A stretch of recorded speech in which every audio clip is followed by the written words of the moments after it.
I'll be a dog if you be my heart. I don't need to talk, need to come see more.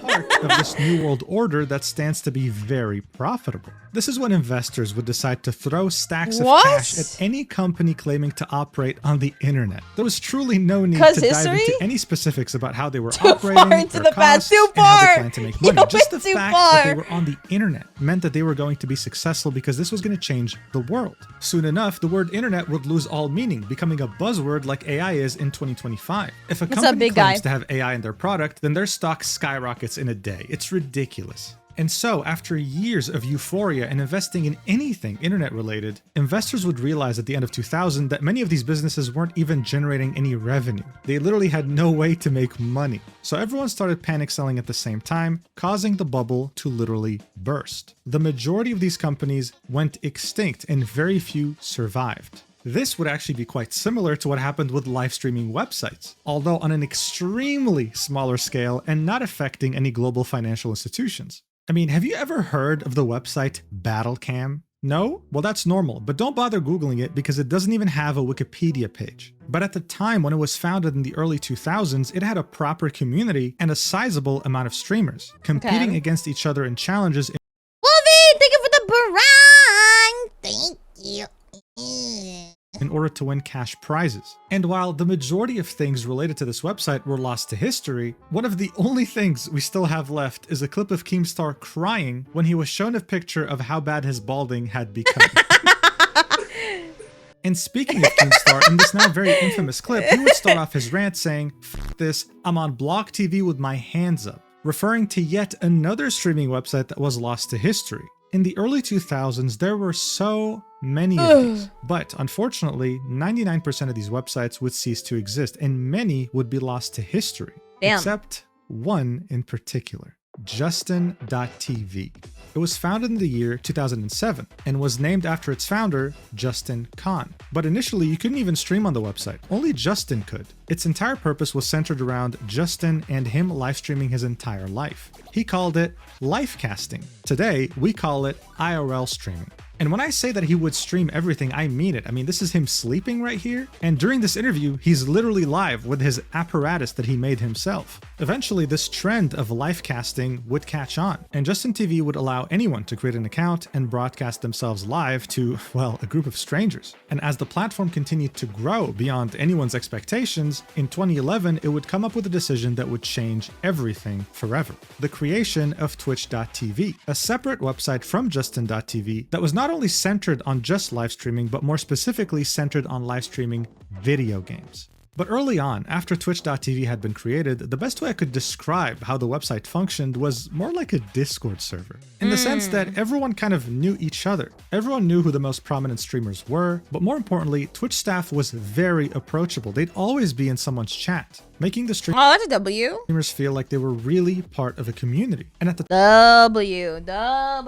This is so bad, so say that, and then some like gonna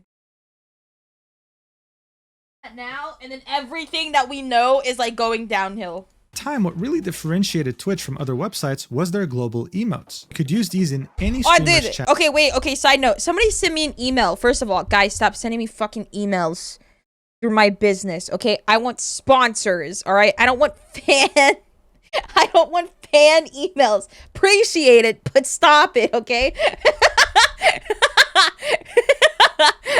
I appreciate it thoroughly, but stop. Holy fuck. Second of all, someone sent me a fan email and they said, "Annie, I appreciate you so much. I'm not going to let you know what kind of content but I'm doing, but I appreciate you for being you. You are authentically yourself." I was like, "Oh, wait, that's so sweet." Apparently, I'm a huge inspiration to this person because I just say what I want to say, and that's it at the end of the day. I was like, "Oh, that's nice. Holy fuck!" And you wouldn't have to pay a single I did not thing. expect that. But what was really interesting here is that I create slop content. You're saying I'm an inspiration? Get out of here. Many of the early emotes were inside jokes that only people on the website would understand. One form of these inside jokes was creating emotes out of Twitch staff in funny pictures, like this one right here by the name of Anele. This was one of the earliest employees at Twitch. And another emote that you'd find that was based on a staff member as well was the gun run emote. What made this emote special is that whenever you saw a streamer encounter some sort of technical difficulty, the chat would start spamming it as a way to summon Gunrun himself, the staff member that the emote was based on. He was seen as a genius who understood live streaming like no one else. In fact, when Business Insider went to Twitch to visit their office and create an article on the people who work there, the first image you're greeted with when you click on the article is wait, he made Twitch as well? What the fuck? Gunrun himself, sitting on his desk, smiling. This is how Business Insider would describe. What the fuck? Wait, he made Twitch? So, wait, Twitch got bought out, right? Okay, hold on. Wait. Let me make this make sense. Twitch got bought out, of course. So that means he got some of the money as well. How the fuck did you steal 11 million, though? Did you burn through, like, the money that you were bought out from? What the fuck? What? How did you, like, end up doing that? Oh my god, bro! We're giving the wrong people money! Saying, Justin the Gunrun Ignacio went from esports fanboy to streaming guru by the time he was 21. Twitch hired him out of college. Twitch got bought out by Amazon. No. The guys that own, fuck, what was it? Dustin TV got bought out as well. They got bought out and then it was renamed to Twitch. And then Twitch got bought out by Amazon. Dustin. It was named Justin TV, then it got bought out, and then Twitch got bought out as well. So it's like, how the fuck? How did you manage, bro? bro? Thousands of simultaneous video streams and orchestrate the tech for its signature tournaments. In 2013, Forbes named Ignacio in its 30 under 30 games list. So yeah, no big deal. This guy was just kind of a genius. He'd be single-handedly helping Twitch run these massive streams of hundreds of thousands of viewers watching tournaments from Dota 2 and League of Legends, for example. And additionally, he was in the Forbes 30 under 30 list for 2014, which is a list That's so fire, bro. made up of 30 people who are under the age of 30 that have been a huge influence in their respective industry. Not bad for a 21-year-old. But if that wasn't enough, he was also taking Justin Khan's vision to the next level, creating a backpack filled to the brim with technology that could withstand streaming IRL at high resolution with That's fucking sick. What the hell? no interruptions. He called it the Gunrun IRL backpack. Overall, as time would go by, Twitch and its staff would get a lot of attention. Forbes would be calling it the ESPN of video games. It seemed unstoppable. Well, I guess they didn't get bought out. Yeah, maybe I was wrong. They did not get bought out. They just changed the name. Okay, they did get bought out by Amazon, though. All right. So much so that even Amazon took notice and eventually bought the website for $970 million on August 26th. Bro, I know he got a buttload of money. That's more than what he stole. What the fuck? Brother, I know he got like a majority of that cut. What the fuck? 2014, making its founders very rich, but also ending its tight-knit culture centered around staff and streamers, transforming it into a very corporatized company. After this buyout, Gunrun would keep working at Twitch for the next few years. He would also keep developing his Gunrun IRL backpack and would create the company Unlimited IRL that sells these backpacks straight up to streamers who want to stream IRL with high quality and no interruptions. And while I'm sure his life was going good and he was achieving things that he found fulfilling, there would come a time where his life, and pretty much almost every human's life, would change forever, making many of us divert to places that we never thought we'd end up in. And that would be none other than the COVID 2020 pandemic. During the pandemic, many people were isolated and couldn't do much outside. This meant that for many, in order to stay sane to some degree, they had to keep themselves entertained. And the I see that you are reacted to the Mujin video. Oh, should we let Discord know? I'm so sorry. I know some people have been waiting for me. Holy fuck. Big react. Everyone, big react Mujin video. Oh guys, we're gonna watch an anime on stream probably on Sunday. We're gonna watch 2 animes on stream. So Sunday it's gonna be like Sunday's gonna be like, if you're here, you're here. If you're not, then you suck.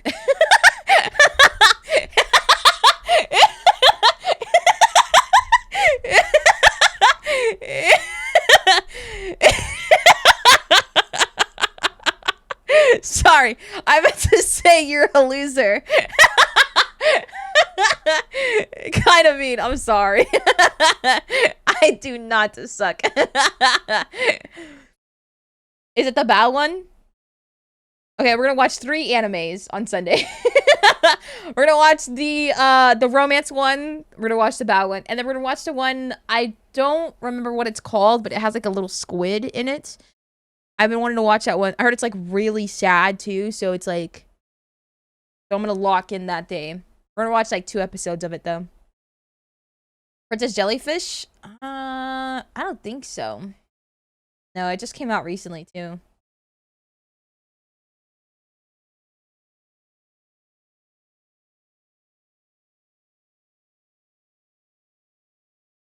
Gotta watch this one in October. Wait, what? How did you get... What the fuck?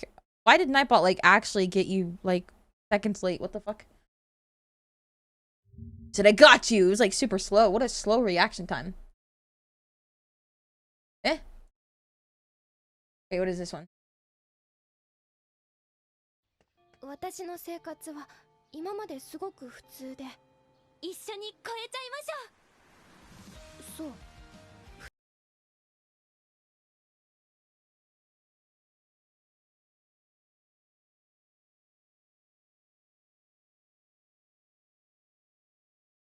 What the fuck is this? 普通だった。なあ、獣人来たってマジ？怖え。獣人喋った。触った。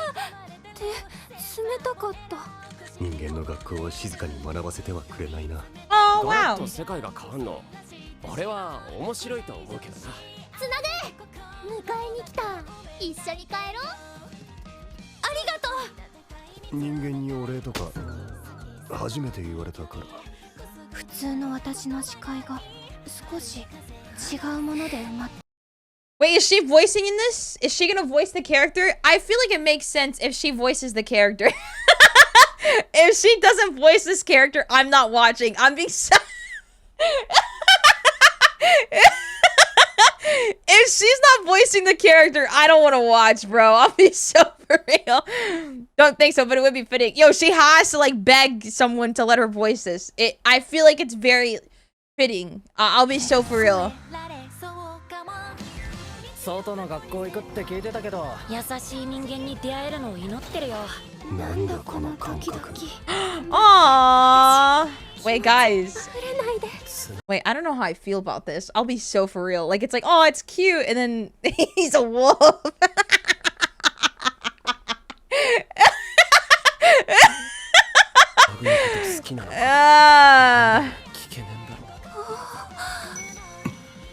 I don't know how I feel about this. つなぐ変わった。辛い思いするの分かってて。なんで手冷たいね。学校だと緊張して冷えてるだけ。私も温めるくらいはお手伝いできないかな。それは壁の向こう側。また一歩進む。You know whose voice would fit the wolf?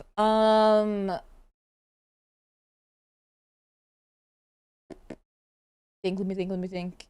Yeah. I don't know. I give up. Yeah, Alec. Yeah. I was gonna say him, but I was like, maybe. I think his voice would fit the wolf. That's just me, though.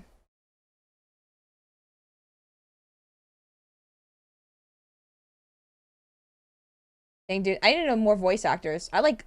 Oh, chat. I live in a rock, bro. I suck balls. I only know Saw You.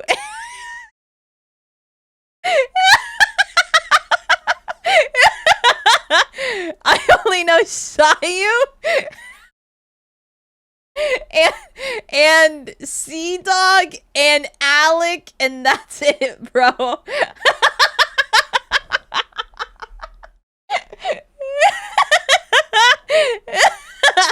I actually suck balls, bro.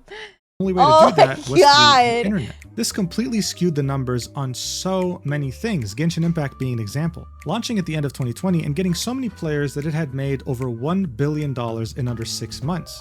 But video games wouldn't be the only thing that would go up in numbers substantially. Do you want to be a Entertainment of all VA? kinds would Yeah, I honestly, I'd straight up lie too. I'd lie about it. Like, oh yeah, I was a voice actor for what? For many things. Yo, I'm gonna hit them with my ASMR channel. I'm like, see? skyrocket, including streaming. This also included a fairly new genre of streaming, which was VTubing. You see, the pioneer of VTubing was none other than I deadass would lie about it. Starting her activities at the end of 2016. Unlike Hatsune Miku, which is a virtual being run by a team of people and a corporation, Kizuna Ai was actually a person, except that person was using a virtual avatar to express themselves. And even though she was a streamer, much of her brand was centered around the Japanese idol template. She wasn't just a streamer, she could sing and she could perform. She behaved like an idol, and the expectations of an idol were laid upon her shoulders. But for years to come after 2016, VTubing would really remain a very Japanese-centric form of entertainment. This would change in 2020 when many content creators and, well, many people in general would start using VR chat in order to combat isolation. Seeing so many people express themselves through avatars. Yo, be like Alec and say you're gonna die if you don't get a role. I feel like it's very different from the both of us. Listen, I would pull that stunt if I didn't have anything behind me, if that makes sense. You know what I mean? He said that he has nothing to like gain if he like didn't get the role, like, you know what I mean? So it's like, if I pull that stunt, I just look like a dick.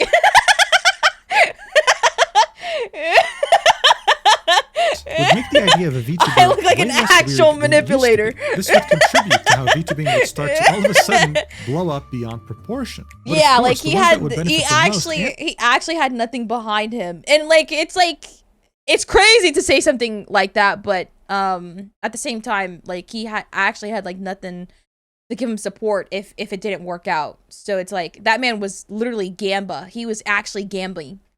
And the quickest would be the two biggest VTuber corporations on the planet, both based in Japan and already possessing a big established talent roster. They would go by the names of Hololive and Nijisanji. They were absolutely dominating streaming in ways that people could have never imagined. And to give you an idea of just how much VTubing had blown up, when Nijisanji first went public on the Japanese stock market, it was valued at $1.1 billion. Yes, a VTuber agency valued at $1.1 billion. These are not rookie numbers by any means.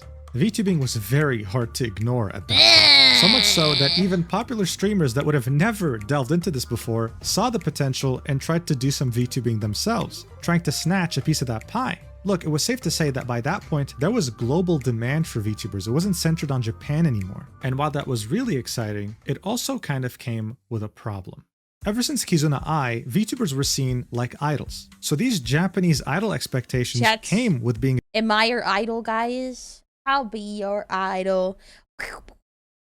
a VTuber when you worked for these two corporations. No? This Okay. meant that they owned I don't wanna be everything, anyways. even your Whatever. model. If you were to graduate, which is a Japanese idol way to say retire, You're my then you little wouldn't get soda to pop. keep your model. You would lose your entire identity because it belongs to the corporation. Additionally, it was cool to see these corporations expand to English-speaking talent, but even though this industry was blowing up, there was no real agency in the West. Gunrun would see this as clear as day, which is why on November 24th, 2020, he would announce the creation of the talent agency VShojo, a San Francisco-based VTuber talent agency with its main goal being centered around talent freedom, allowing any talent that chooses to leave the company in the future to retain their full IP and model, as well as their brand in general. He would co-found this company with Mountain Dew, who was a content creator and would hold the post of Chief Marketing Officer at VShojo, and Daniel Sanders, which would be their third and final co-founder. He would hold the position of Chief Operating Officer and would sometimes act as the Chief Financial Officer.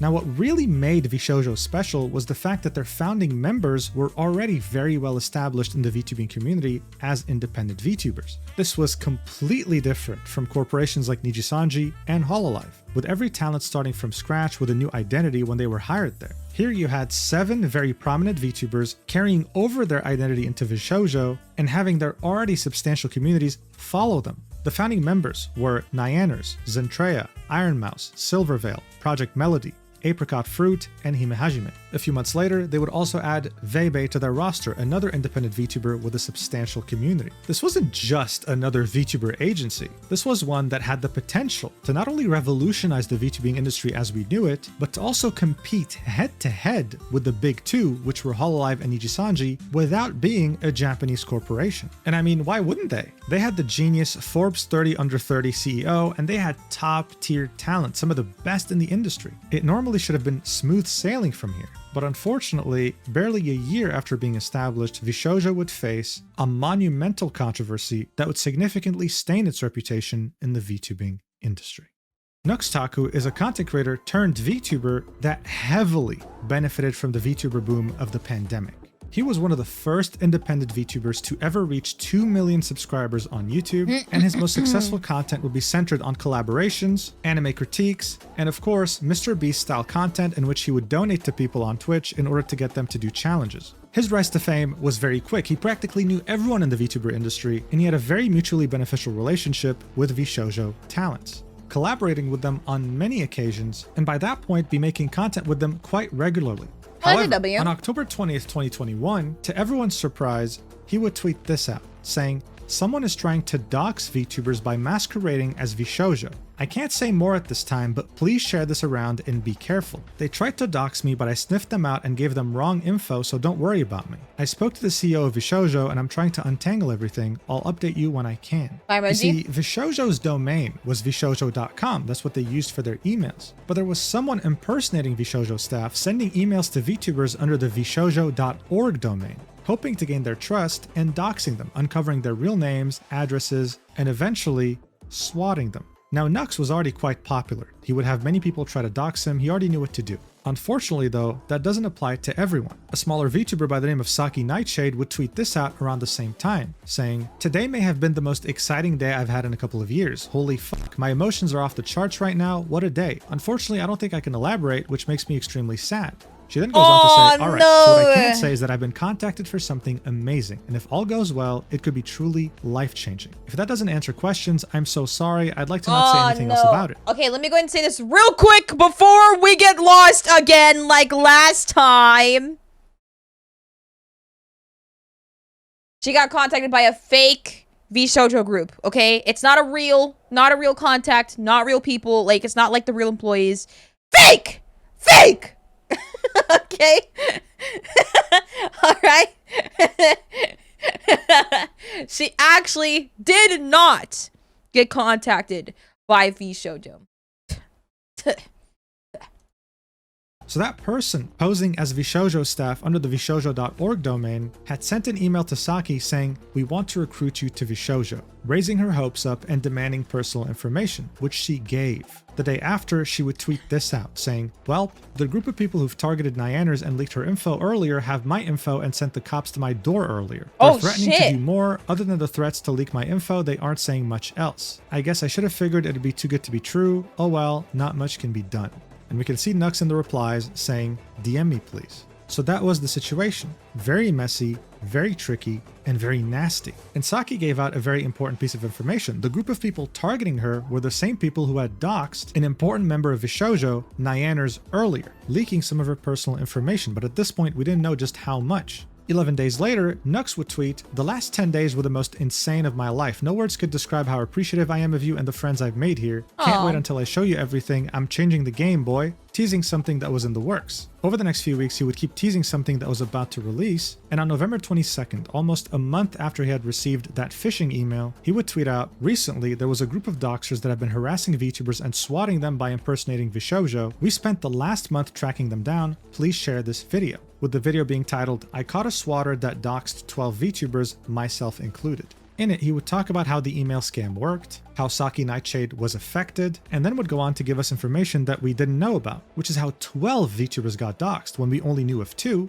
and how Nux had gained footage of the doxer in a call with a bunch of friends because one of those friends happened to be a Nux fan and was willing to backstab the doxer. And finally, he would specify that that doxer was facing jail time, and if anyone had the same idea of doxing VTubers, they would end up in handcuffs as well. Additionally, when the video was initially posted, VShojo themselves, their official page, had replied saying, "Thank you, Nux, for working with us. We've added our own response to the events." specifying that during this, no information was breached from VShojo, and that the fake domain was taken down. It was never going to be used for harmful things ever again. Overall, it seemed like Nux had taken the time to make a detailed video of the events, and that VShojo as an agency not only approved of it, but was able to get through this thanks to this cooperation.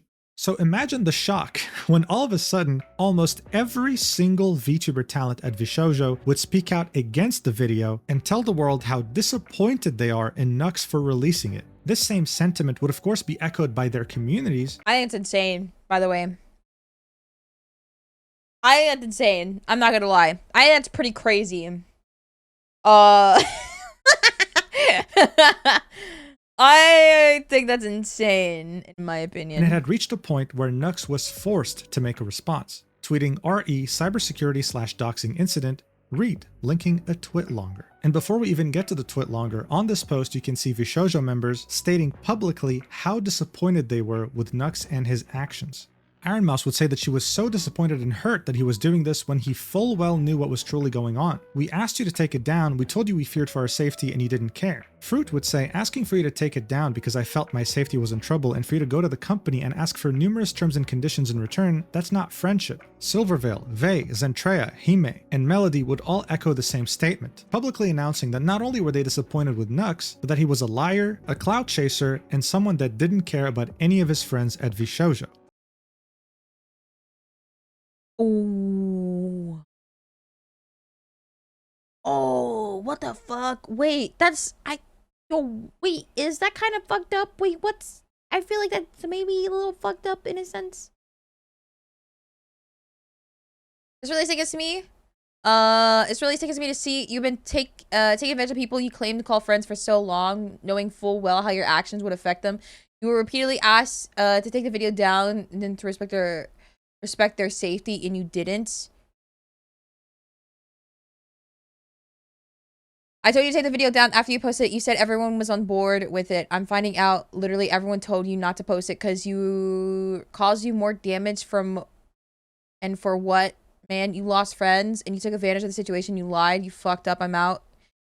It's looking like VShojo forced them to make this response. Though I'm relieved that you privated the video, I'm still beyond disappointed. The girls begged for days for to remove out of fear for their safety, and it truly boggles my mind. How could you put your own video over your friend's feeling when they're directly involved? I'm hurt. Nux posted his video, disregarded our team's feelings and the fact our security dep shared with him. I trusted and defended him only to feel secondary to getting clicks. If he meant to raise awareness to protect streamers, he would have corrected it. What? I think like with the knowledge of like the other video that we watched before. Wait, so VShojo forced a dog pile? Wait, what? VShojo like forced? Wait, what? VShojo forced them to make this response? Wait, what do you mean? Is this true?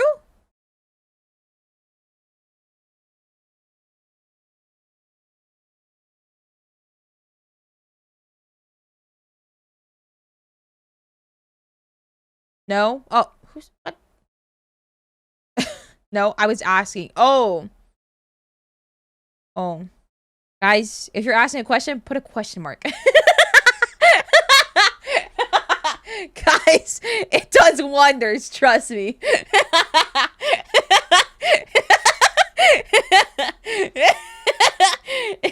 It changes your sentence a lot. Because all the responses seem the same. I actually don't know. But I don't know. I think this is kind of insane because I think the video that we watched before of like knowing like the information of Nux, I will say in a sense, I kind of feel bad for him in the slightest because it seemed like he actually like wanted to like post a video to like spread awareness of like not getting this to happen again. Because it won't just be VShojo next. It could be Niji Sanji. You know what I mean? It could be other people like impersonating other like talented agencies. So I feel like in a sense, he probably had a good intention with doing this, trying not to like dox so many like girls and stuff like that. I don't know. I've never even seen the video to begin with, so I'm just talking on my ass at this point. But you know, I'm gonna give him the benefit of the doubt hard and be like, I think that this man was actually just trying to spread awareness and not put a target on you guys. I don't think that that's what his intentions were. He was just spreading awareness because this could happen again in the future. You know what I mean? Not just with VShojo, but with like another talent agency. I don't know, man. With Hime saying that the girls had begged for days for this video to be removed out of fear for their safety, and Project Melody saying he flagrantly disregarded our team's feelings. And why would VShojo thank him for spreading awareness about the doxing situation, tracking them down just to later backstab him? That's weird. Maybe there was more info we don't know. Yeah, I mean, this time it could have been to help, but Nux doesn't really have a good rep. I mean, yeah, of course he doesn't have a good rep. I understand that, but like if we're talking about back then, you know what I mean? Like when all this is recurring or occurring. I'm not talking about now. I'm talking about back then. I'm giving him the benefit of the doubt because he probably actually had good intentions. Nux worked with VShojo, the company who rooted him on. Then he talked about it with the girls who were against it being uploaded. Then he uploaded it, and then there was a clash of reactions between the company and the idols. Yeah, and the company, of course, sided with their talents. Yep. I low-key feel like bad for him. You know what I mean? Because it's like he probably actually wanted to like spread awareness, and I'm sure he changed a lot. I'm sure like when he was like talking with the company, because we saw the video again. We saw the video of like talking about this. He was constantly like, in contact like with the company and like their whatever the fuck it was, and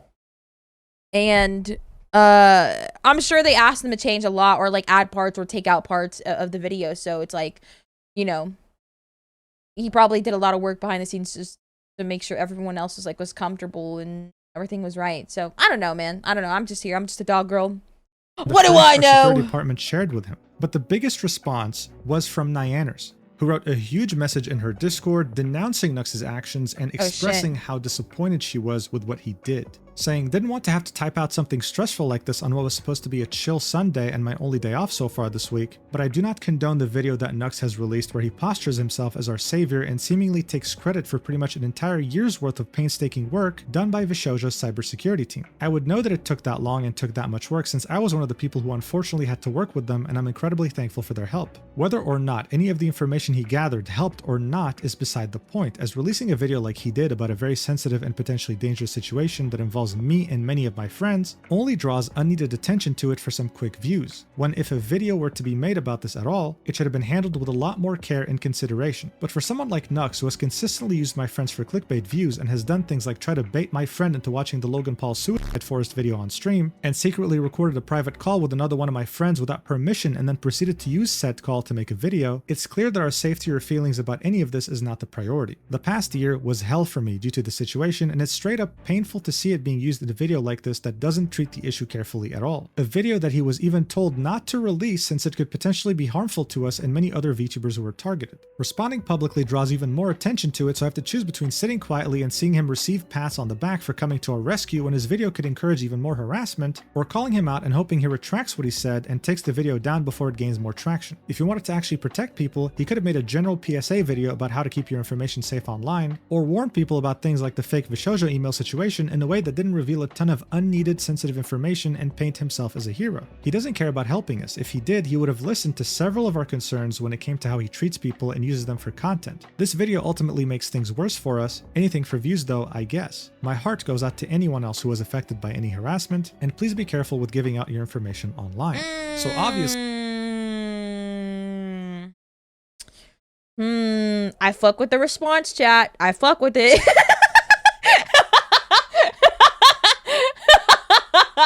I fuck with the response.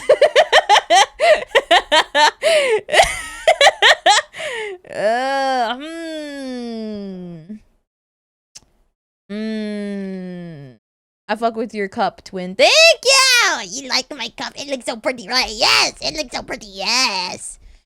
Yeah, the other video didn't have Nyanner's response. Yeah. And now I feel less bad for Nux. Yeah, I understand it now. Yeah, like the other video didn't have this response when we watched it. And now that like we got this response, maybe there's like a little more. The other video, we watched a video about Nux Taku, like the history. I think it was like the history of like Nux. I can't remember. But it was like the history of Nux. I actually cannot remember. But it didn't have this response. It did not have her response at all. So Honestly, this was one hell of a statement. This wasn't just about Nux releasing a video that the talents at VShojo didn't want released. It seems like they've had a problem with him for a long time with how he uses them for content. None of this had ever been talked about publicly, and it came as a shock. I mean, these people collabed all the time. It seemed like they were friends. Nux, on the other hand, would keep his statement shorter than Niana's. that sucks though. Wait, what? The time it ever been talked about publicly, and it I feel kind of bad, like, in a sense, too, because, like, this guy probably thought they were all friends, like, collabing and shit, and he's being told, like, how do you say? He's being told that he's, like, a clout chaser, and it's like, damn. Or at this time, you know what I mean? At this time, he's being told that he's a clout chaser, and it's like, dang. But he's, like, collabing with them and shit, like, having fun, so it's like, oh, I don't know, man. I don't know, bro. Isn't Nux a fascist? Guys, I don't know. I don't know him because I don't care. I don't. What? Stop, please.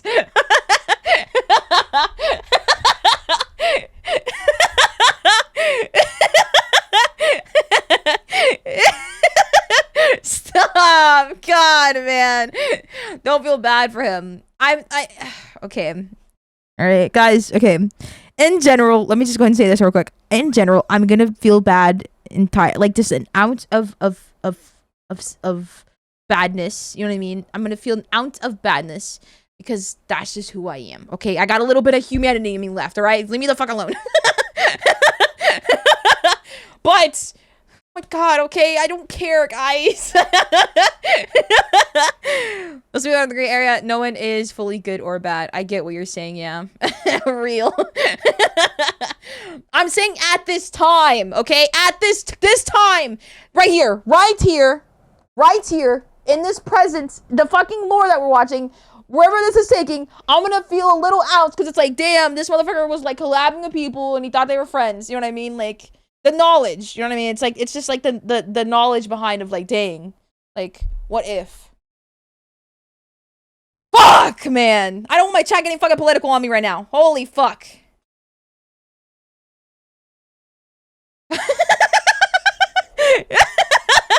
came as a shock. Damn. I mean, these people collabed all the time. It seemed like they were friends. Nux, on the other hand, would keep his statements shorter than Niana's, but would still manage to drop some pretty big bombshells, saying, "This has been a stressful week for many, and I'm confident and proud of the community and the efforts that went towards resolving things efficiently. My latest video concerned someone that was maliciously impersonating VShojo, and managed to trick individuals into giving personal information and doxing themselves and getting swatted. With the efforts of everyone involved, I believe this situation can be put Why does behind everyone us hate him with here? the culprit behind these attacks. Everyone having can been have like brought to light." their disinterest in certain people.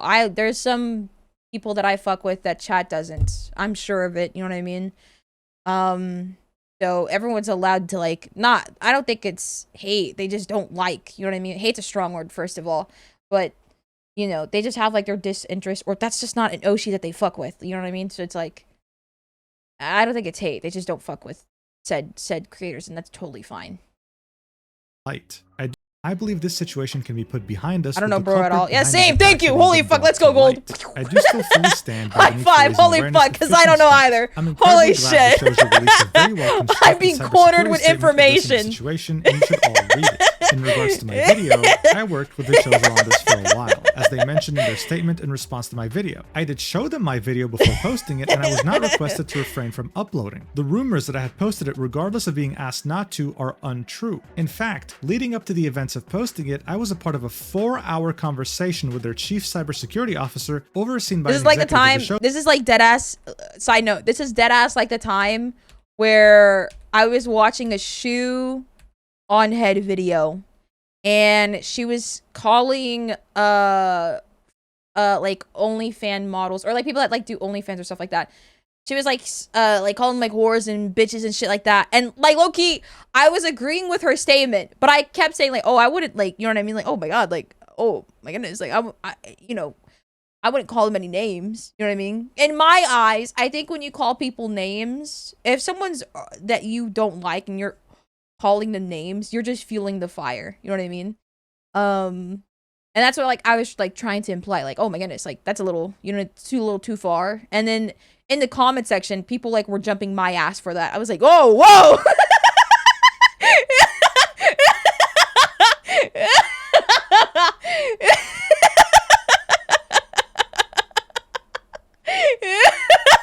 I was like, whoa, whoa, whoa.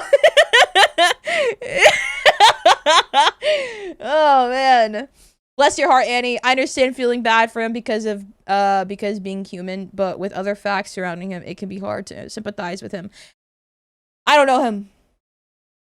I don't know Nux. I don't watch Nux. All I know is that I think the only thing that I've seen from Nux is that he hates Hassan so badly, and I'm like, God damn, him and every other streamer.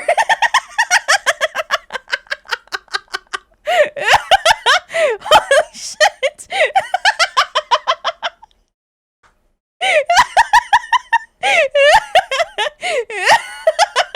Holy fuck. That's like the only thing I've seen, and I'm just like, ew, Hassan. You see, like, I'm sure that there are some people in chat that don't fuck with Hassan, and it's like everyone's like allowed to have like their disinterest in their opinions about other people, so it's understandable. But I don't know anything about Nux. I've never mentioned him. You know, anything like that. So it's like, I'm chilling. I'm chilling. I'll never look into Nux because like that's somebody that I just would never watch. It's not my kind of content. And it's the same with other people. You know, I don't ever mention a lot of creators on my platform for the sole purpose of I just don't want to. You know what I mean? I don't fuck with a lot of creators, and chat already knows that. At least like the chatters that are always here. Yeah, at least like the chatters that are always here chilling. Everyone knows that I don't really talk about a lot of creators besides like Kenji and Woon. A few of like my other friends, and that's it. But then I don't, you know, I watch one thing about one creator and I move on because it's like I just don't care. I really don't care about them. And it sounds so mean, but it's the truth. Pretty big bombshells, saying, I'm minding my "This has been a business, babe. stressful week for many, and I'm confident and proud of the community and the efforts that went towards resolving things efficiently. My latest video concerns." You stick to your circle. Yeah, it's I stick with my circle because it's, you know, at least I won't be let down as much. You know what I mean?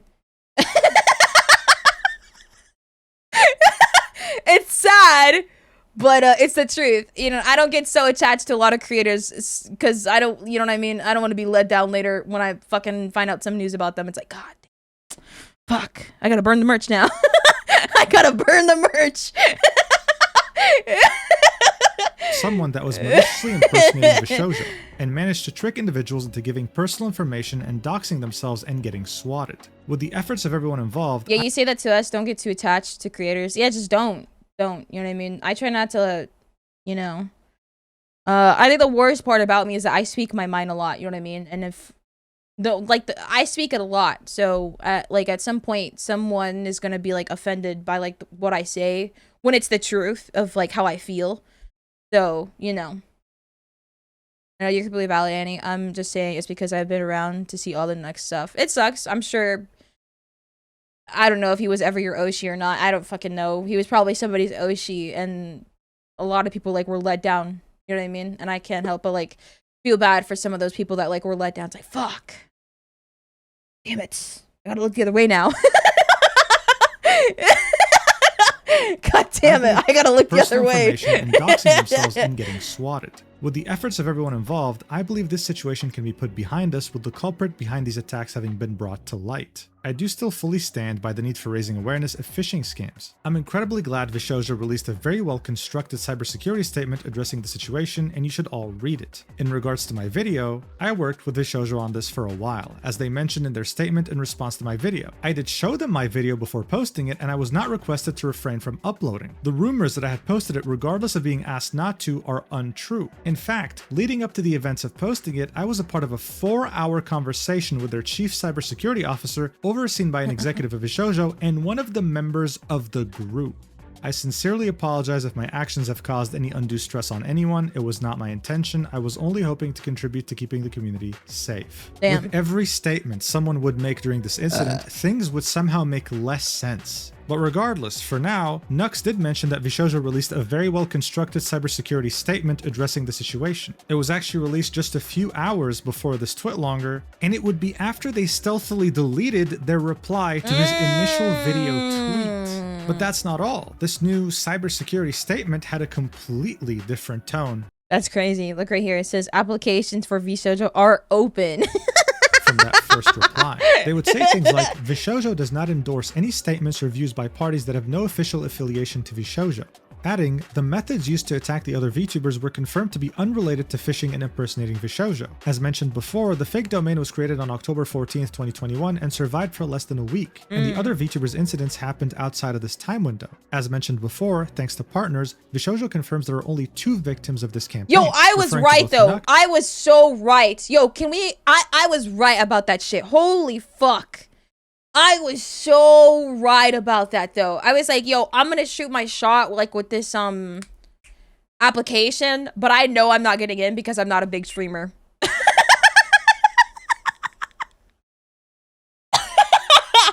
I was so fucking right. And Saki night shit. Things were getting very weird. It's like they were completely discrediting the person they were congratulating when the video came out. But look at things you, only they got missed weirder out. from here. After VShojo had released their official cybersecurity statement, Niantic The gut never lies. No, it just it just makes sense. You know what I mean? They see indie VTubers doing well, and they want that. They want your name attached to them. That way, because it's like, for some reason, it's like a huge like fucking like boner to them, and they're like, oh yeah, like also, did you know that Shiley is like the reason why we're big? You know what I mean? Or like she's big. Now that she has VShojo attached to her name, she's even much more bigger because of us. And it's like, the fuck out of my face. Oh my god, you know what I mean? They only reached out to the people that were huge. That's sad. That's sad. Shoto was doing well and they reached out. I feel bad that Amelie, I don't know if I'm saying her name right. I feel so bad that like she was like one of the people, cause she was probably super excited to be a part of like the team and like hanging out with all those people, but she only got reached out because she was big. You know what I mean? Yeah, basically. Just like how no matter how much you get paid, the company will make way more money off of your work. Yo, it must be so hard taking credit. It must be so hard.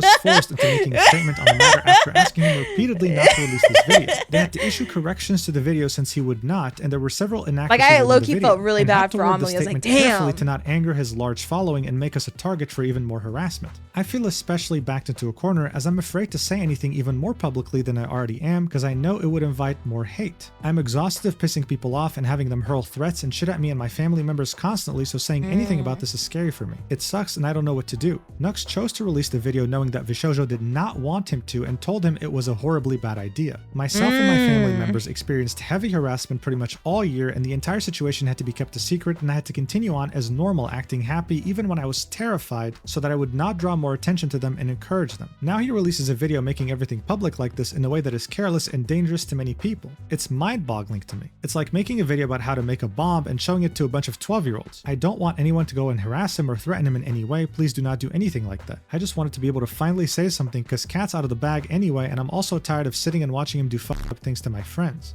So far, you probably are confused as hell, and that's normal because everyone was at the time. How is it that the official VShojo account had given its stamp of approval to Nux and thanked him for working with them when the talents were so clearly against the idea of a video? Something simply wasn't adding up at all. Something was missing, a big piece of the puzzle, and no one really knew what the hell it was. At this point though, Nux as a target was fair game. According to every VShojo talent, he had done something horrendous. So of course, just like with any cancellation, other people started piling up on him, talking about their bad experiences with him. And very few people actually took a step back and said, hey guys, listen, maybe we're going a bit too far here. Maybe we don't have all the facts. The situation was getting so critical that Nux had to release a formal apology. But in this apology video, he would show Discord logs between him and the cybersecurity expert that VShojo had hired, Phoenix. He would reveal that these logs were in a group chat with one of the VShojo. He said, yo, I got proof. I'm sorry, but I got proof too. Damn.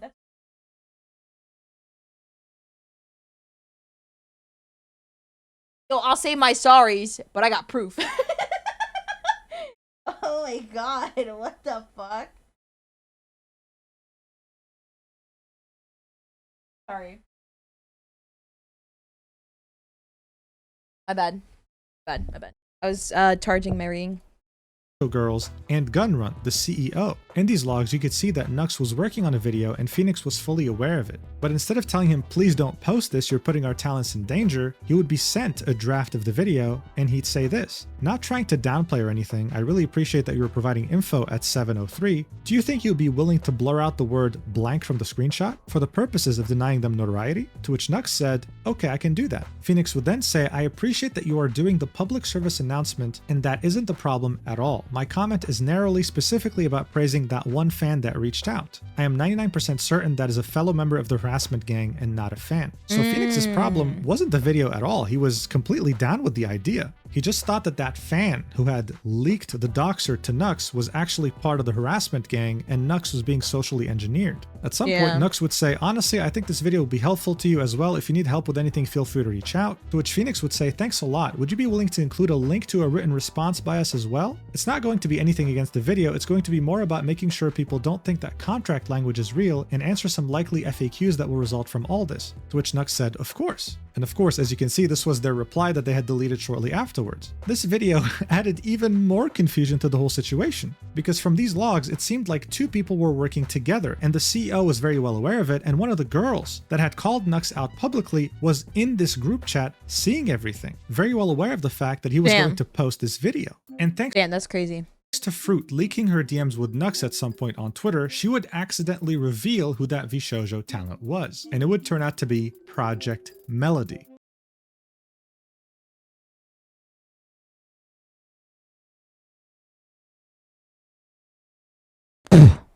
God damn. God damn. Oh my god, you're lying. You're lying. Just copped the #1 Oshi's merchant cup. Life is good, Annie. Thank you guys. Thank you. Thank you guys for getting the cups. I appreciate it. Thank you. I thought I was only gonna sell 2.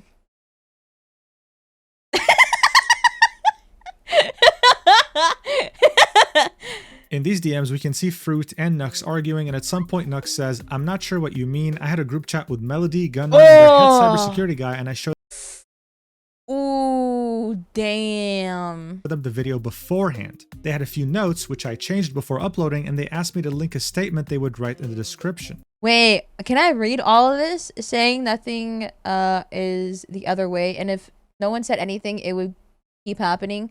Psyche was swatted because people knew about it and didn't publicize it. She thought it was the real VShojo and gave her info. I think warning people about a person impersonating VShojo is different to your video. He already read that part. I felt like the way that you spoke about the criminals would have encouraged the behavior to other potential doxers. I really made the video with good intentions. I spoke about how they got arrested. I thought that was clear. There has been cases of people re-offending even after being in prison. Either I nor the VShojo cybersecurity team thought that was a risk. I never even mentioned his name, so he wouldn't get validation. I'm not really looking to be confrontational. I'm not good at dealing with confrontation. I just want to let you know your video is giving me a lot of stress about on my already bad day. I understand it. I'll change the thumbnail. What?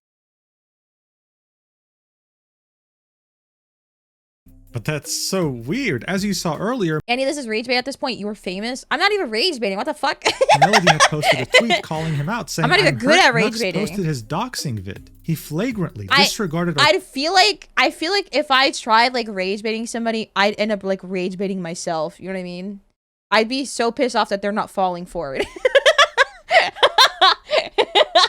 team's feelings and the facts our security department shared with him. I trusted and defended him only to feel secondary to getting clicks. If he meant to raise awareness to protect streamers, he would have corrected it. But she, as well as Gunrun and Phoenix, were in a call with Nux for 4 hours. This wasn't just confusion anymore, someone was lying here. After these DMs would leak thanks to Fruit, Project Melody would delete her tweet because of the hate she would start getting. And shortly afterwards, apologies would start raining in. Fruit would say, Nux apologized to me privately yesterday as I apologized to him for subtweeting, and others. Yikes, dude. I don't know. This is bad. I'm not gonna lie. I think this is a little like... I think everyone's speaking... fuck, man. I don't know, dude. I think everyone's... I don't even know. I can't. Like, I can't understand, like, why. From a cybersecurity perspective, awareness of the issue is everything. Don't get why all the girls are clueless and would let other people fall victim to the scam. High five. W Mystic. Yeah, because I feel like it makes sense. You know what I mean? I would want to like spread awareness to not let this happen again. Because again, it could happen, but with a different company. You know what I mean? It could happen with Niji Sanji this time. It could happen with Hololive. You know, I'm sure there are other people that try to like impersonate these companies. Fruit would say, Nux apologized to me privately yesterday as I apologized to him for subtweeting, and others would follow suit. Except one person in particular who was practically seen as the biggest backstabber in all this, Project Melody. She didn't make any public statements or apologies regarding this incident, and as far as we know, did not do so privately either. Nux has never mentioned this. It was especially weird since Nux had collabed with her the most out of anyone in VShojo, and they've had a multi-year friendship. Damn. But by that point, the drama had been going on for quite a while now. The talent's clear. I would personally, since I fucked up publicly, feel the need to apologize publicly to you for my part in this and inciting people as well during this situation. As you stated, I do not condone hate mobs at all and wish to move forward on peace. I am sorry. Yeah, I feel like sometimes you guys gotta like take a step back. You know what I mean? I mean, I don't fucking know, dude. I don't know. I don't know, man. Clearly just wanted to move on and get back to creating I content, really can't say much on this like part because this is dead ass like a barnyard explosion. I can't say much. I don't really have like much commentary because it's like, dang, like what is happening? Like everyone's fucking up. You know what I mean? And not just like Nux. Maybe like okay, we'll go ahead and paint the narrative that like they did tell him to not like post the videos. You know what I mean? Or post a video. Let's say that the girls did tell him not to post the videos. I think it's also insane, like the way that they all responded too. You know what I mean? A barnyard explosion. Sorry, it's a saying. I don't know where I got that saying from, but it's a saying. Never heard that one before. I think my dad said it. But it's crazy. It's fucking insane. You know what I mean? Like I think the way that they all responded to him is pretty aggressive. Not gonna lie. Section 2. But as things were finally starting to heal, Gunrun would make it a point to post this article on medium.com saying, addressing miscommunications, I hope this clears the air on the confusion, let's move forward together and not spread hate. This would be an article attempting to show that VShojo already knew about the security accusations. Oh, no. At this point, yeah, it's kind of crazy and not just Nux being Nux. Yeah, no, I think the way that the girls responded were pretty fucking aggressive. I'm not gonna lie. I think the only one with like much of like a depth response was Nienner's. You know what I mean? And even then, she probably I'm gonna give the girls the benefit of the doubt too and be like, yo, they probably didn't know either. But it's like, I don't know, man. This is like too much to even understand. Like I feel like I'm being force fed. It's definitely making it seem like he's being set up. Yeah, it definitely does seem like that. You know what I mean?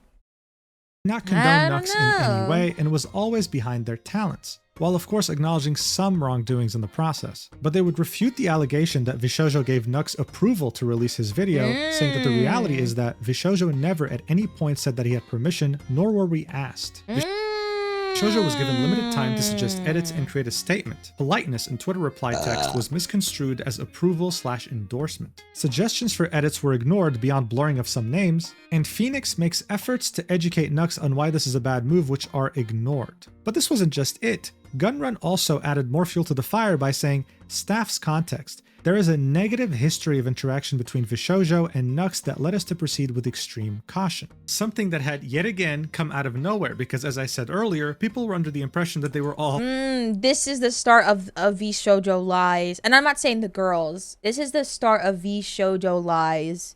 You know what I mean?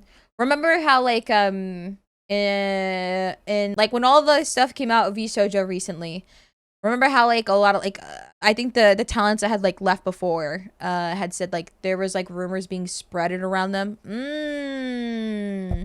Wait, Mujin presents some info in this irks me. What did he do? Wait, how did he do it? Hello?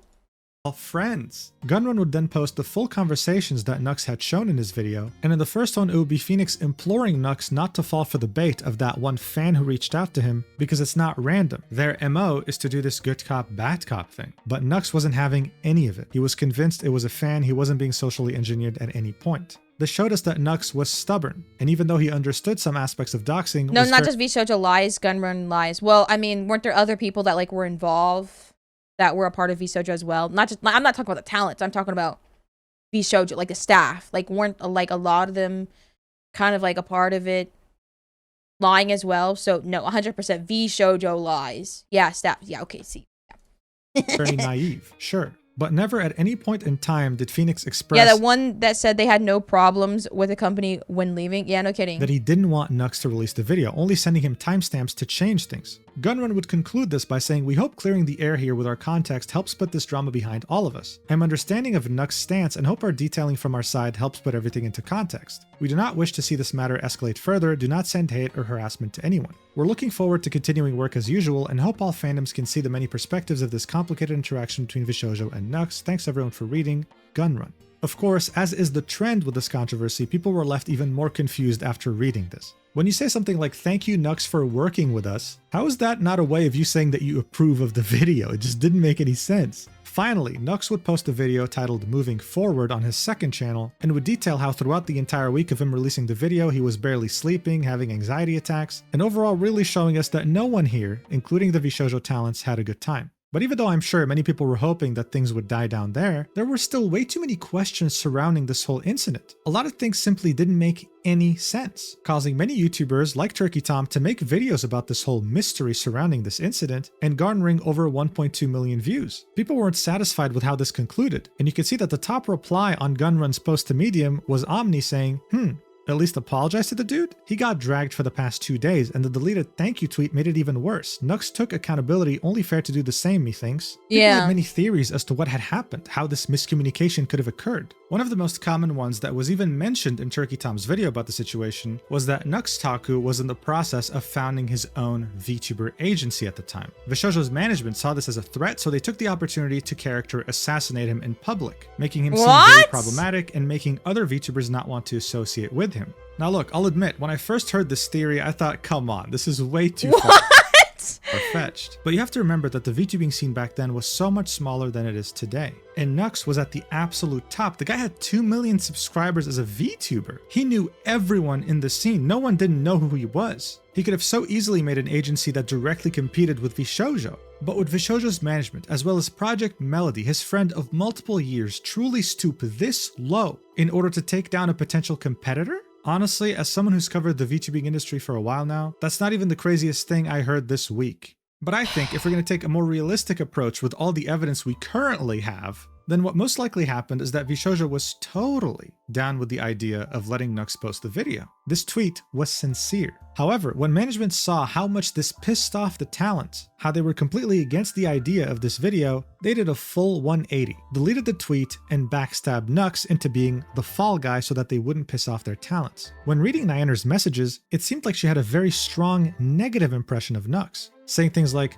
"He doesn't care about helping us. If he did, he would have listened to several of our concerns when it came to how he treats people and uses them for content." Something echoed by other VShojo talents when it came to criticizing him. It seemed like someone was getting some very wrong information, and maybe Nux wasn't the only victim here, the talents were too, they just had no idea. Regardless though, back then, no one really bothered delving that deep, instead preferring to go either Team Nux or Team VShojo, with Team Nux claiming that Nux had done nothing wrong, that he was the victim here, and with Team VShojo being convinced that Nux is a clout chaser that doesn't care about anyone but himself. The whole thing would truly stain VShojo's reputation and show them as unprofessional. How could they ever compete with the likes of Hololive when they never had such weird petty drama? How could they compete with Nijisanji when none of the talents would ever dare to make a public statement criticizing another VTuber like that? Maybe talent freedom was a mistake. With just one controversy, VShojo had gone from hopeful contender to yet another talent agency that could never compete with the professionalism of Japan. But hey, while this would definitely be damaging to their reputation and be brought up multiple times by haters in the future, the internet has very short-term memory. Give it 1 or 2 weeks and even the most major dramas get forgotten. And so after 2021 had ended, VShojo had somewhat been able to put itself back on the map in a very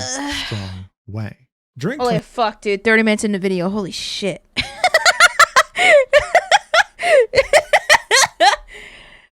Oh my god. Ironmouse, a VTuber under VShojo, would grow so quickly that even the mainstream outside of the VTubing community was made aware of her existence. Okay, if you're editing this right now, place an ad, like just put like a Gamer Subs ad. Ready? Okay, I'm gonna do the sound. You gotta put the ad. Ready? Okay, and we're back.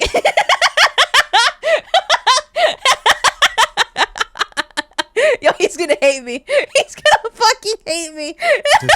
On February 5th, 2022, she would hold her first ever subathon, streaming for 30 days straight and garnering over 171,000 Twitch subscribers. That equates to over $850,000 before Twitch takes their cut. Articles like this were being written about her, saying that she was breaking all kinds of Twitch records. By that point, we'd see people who didn't even know what VTubing was hearing about Ironmouse's success. And if you didn't, well, VShojo made it a goal to make you hear about her and every other talent in the roster, enlisting Crunchyroll to interview every single one of them while having them talk about their favorite animes of all time. But that's not all. When it came to VTuber, I want to interview next. I want to interview. I want to talk about Rengoku. Please, please, please. Awards, the VShojo girls were dominating, with the Streamy Awards having 5 nominees and 4 of them being from VShojo. That's not all though, because the Streamer Awards would have 4 nominees and 3 of them would end up being from VShojo. They wouldn't win that year, but it was still very notable. Do you even watch a lot of anime? The efforts of these talents, but I watch a lot of Rengoku edits. Subathon, the VShojo girls being nominated practically everywhere, and VShojo's efforts to make marketing a priority ended up being somewhat of a success because the CEO was able to raise over $11 million for the company. More specifically, during seed funding led by Athos Capital with participation from GFR Funds and Green Bay Ventures. Whoa. Yes, VShojo, a VTuber talent agency, had somehow secured an 8-figure funding round from venture capital. Infamously known for wanting to get their money back no matter what, and also only known to invest in companies with long-term growth potential. They didn't just invest in anything, which made many believe, well, shit. VShojo must be doing something right compared to other agencies because wow, that's very impressive.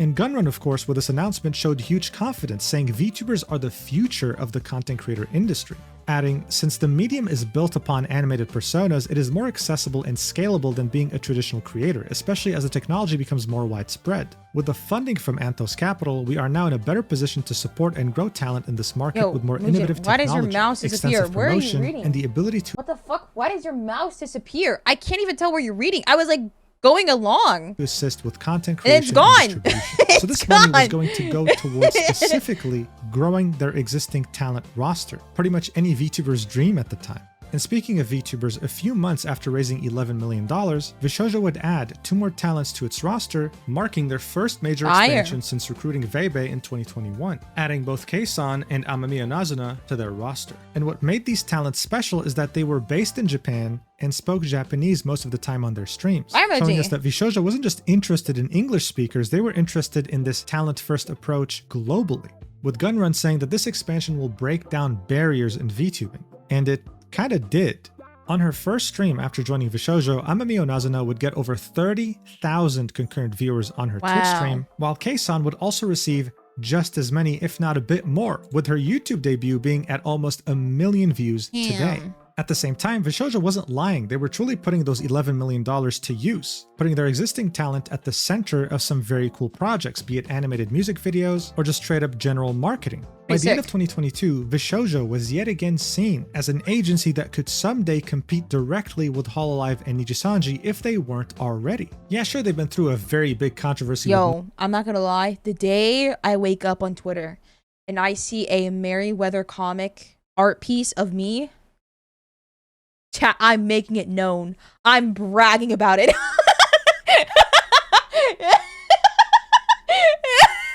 Nux that put everything into question, but whatever. That's I'm bragging. They got two more talents, raised over $11 million, and they're doing some amazing things that made everyone else envious. Things could only get better from here, right? Well, you know how it goes. Good times don't last forever. And very shortly after 2023 had begun, VShojo would find itself in such an unpleasant situation that to many, it seemed like this was going to be their biggest. Will you finally admit that you're famous then? No, I gotta humble myself. I'm sorry. Threat yet. I'm sorry. Harry Potter is a series of books that needs no introduction. It's critically acclaimed across. What?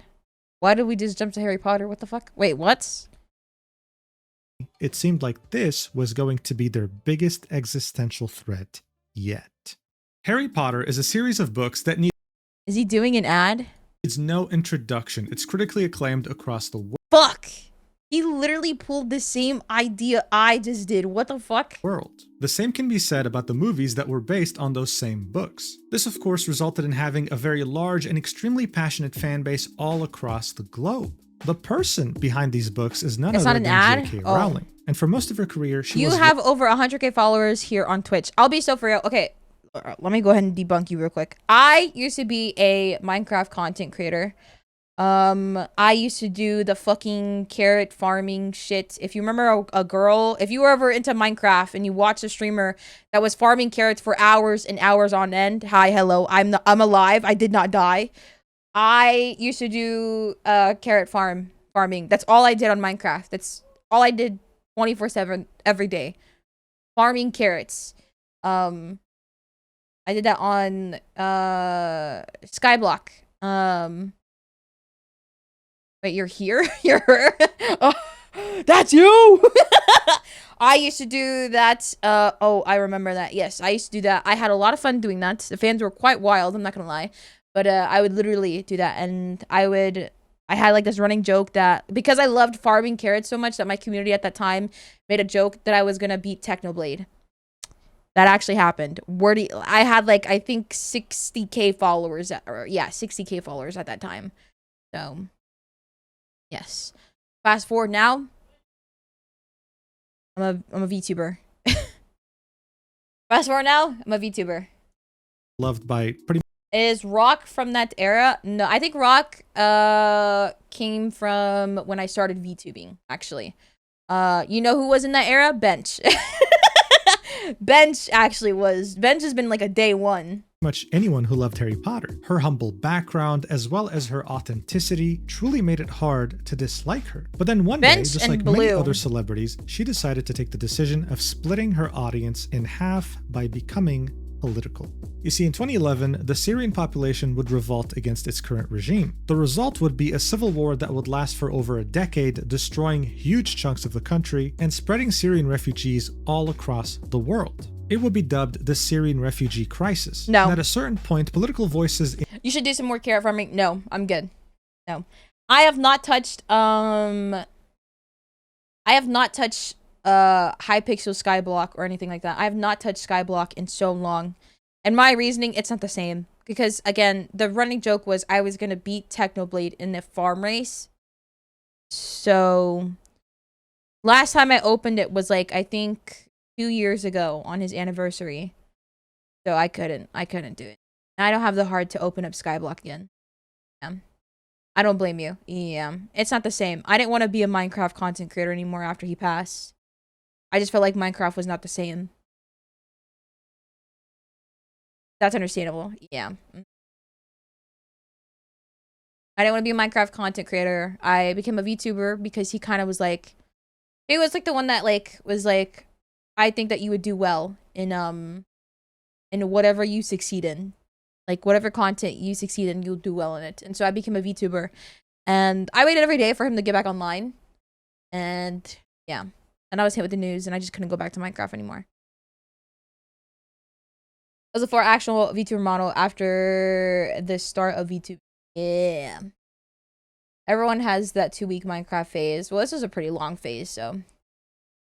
My bad for mentioning it. No, you're good. Don't worry. Don't worry. Don't worry. But then one day, just like many other celebrities, she decided to take the decision of splitting her audience in half by becoming political. Oh. You see, in 2011, the Syrian population would revolt against its current regime. The result would be a civil war that would last for over a decade, destroying huge chunks of the country and spreading Syrian refugees all across the world. Wow. It would be dubbed the Syrian refugee crisis. And at a certain point, political voices in Europe specifically would start expressing that the infrastructure of their countries could barely support their current population, that they were not fit to take in so many millions of refugees, trying their best to stop them. J.K. Rowling would see this and would take the decision to use her platform to show solidarity with every single refugee coming to her country, tweeting, "If you can't imagine yourself in one of those boats," the boats the refugees were using, "you have something missing. They are dying for a life worth living. Hashtag refugees welcome." Half her audience found her to be hypocritical, saying things like, "Well, if you want refugees, then why don't you take any in your massive mansion?" And the other half was fully in support, praising her and really admiring the fact that she would use her platform for such a humanitarian cause. 5 years later, though, J.K. Rowling would take on a stance that wouldn't just split her audience in half, it would more accurately shatter them into 1,000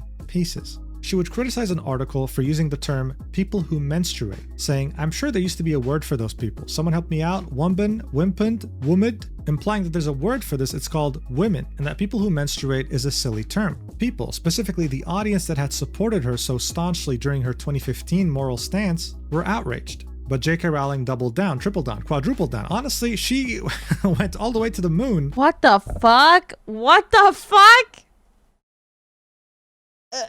What? What is... Yo, that's saying crazy. things like, if sex isn't real, there's no same-sex attraction. If sex isn't real, the lived reality of women globally is erased. I know... Yo, she's off script! She's off script! What the fuck is she doing? Trans people, but erasing the concept... You don't know about this? No, because I don't fuck with Harry Potter. I don't like Harry Potter. I think Harry Potter's lame. I'll be so honest. I think it's boring. I think I remember my teacher putting it on once, and I remember I was like asleep in class. They like kicked me out for like literally sleeping.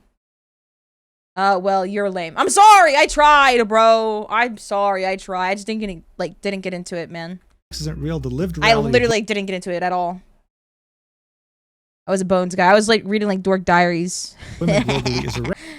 I sound stupid. I know and love trans people, but erasing the concept of sex removes the ability of many to meaningfully discuss their lives. It isn't hate to speak the truth. Wow, that's Over crazy. the years, she wouldn't let this topic go, and this would result in her creating a substantial amount of hate. I feel like a lot of like her like audience are people that are like LGBTQ. You literally just shot yourself like in the foot. I feel like a lot of her audience is like LGBTQ people. You know what I mean? So it's like, I feel like you actually shot yourself with this one. Over the years, she wouldn't let this topic go, and this would result in her creating a substantial amount of haters that used to be her ex-fans, ones that were particularly very loud on the internet. So on September 16th, 2020, when Hogwarts Legacy, a game developed by Warner Brothers, was announced, Harry Potter fans all around the world were extremely excited because this actually looked good. It wasn't one of those crap movie games that looked like they were done on a budget over a year. You'd actually be able to explore Hogwarts here and actually become... One of her characters is openly gay. How the fuck are you gonna make like an openly gay character but also hate the gays? That doesn't make any sense. What? That does not make any sense. What the fuck? What the fuck? That's like ass backwards. Hello? that looked like they were done on a budget over a year. You'd actually be able to explore Hogwarts here and actually become a wizard just like in the movies and the books. But when the game was heading towards its release on February 10th... She doesn't hate the gays. I'm sorry. Okay. This, like, I don't know, dislike trans people. Like, I don't get that. Like, what the fuck is wrong with you for doing that? You know what I mean? How do you have someone that's like LGBTQ, but also hate LGBTQ? You know what I mean?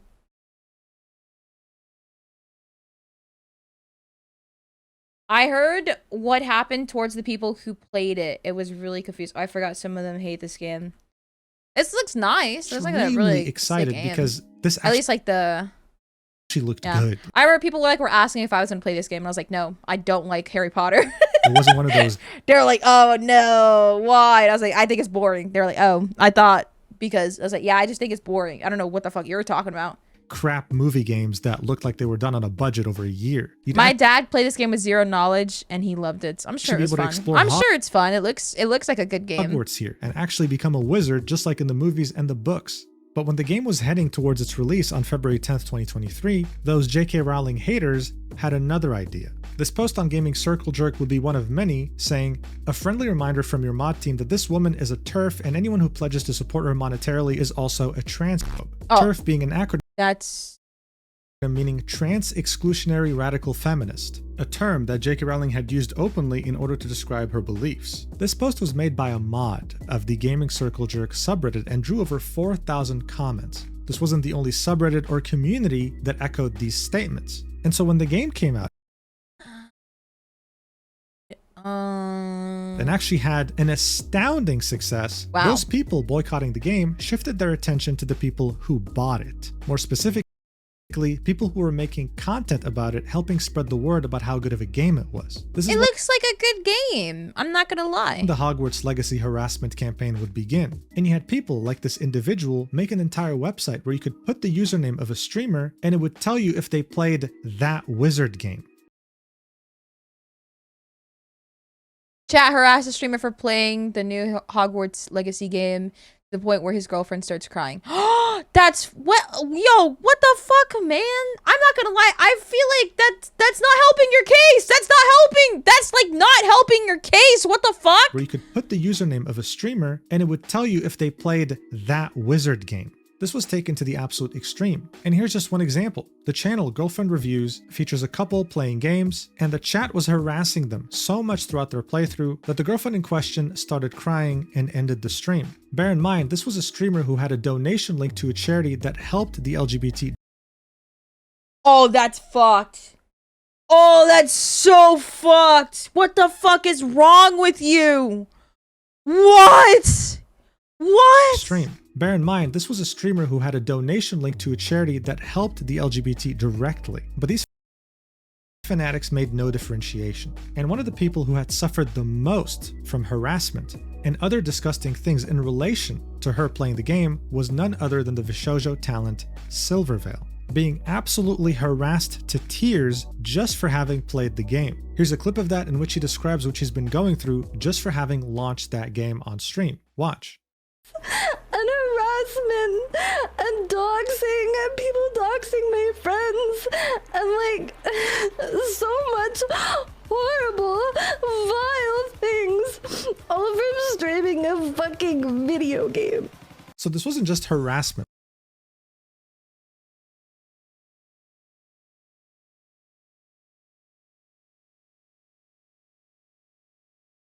This was doxing, attempts to dox her personal information, successful attempts to maybe dox her friends. I don't want to imagine the things she was receiving. The piece in the comments of this video is angry at Mujin for not being on the side of the bullies.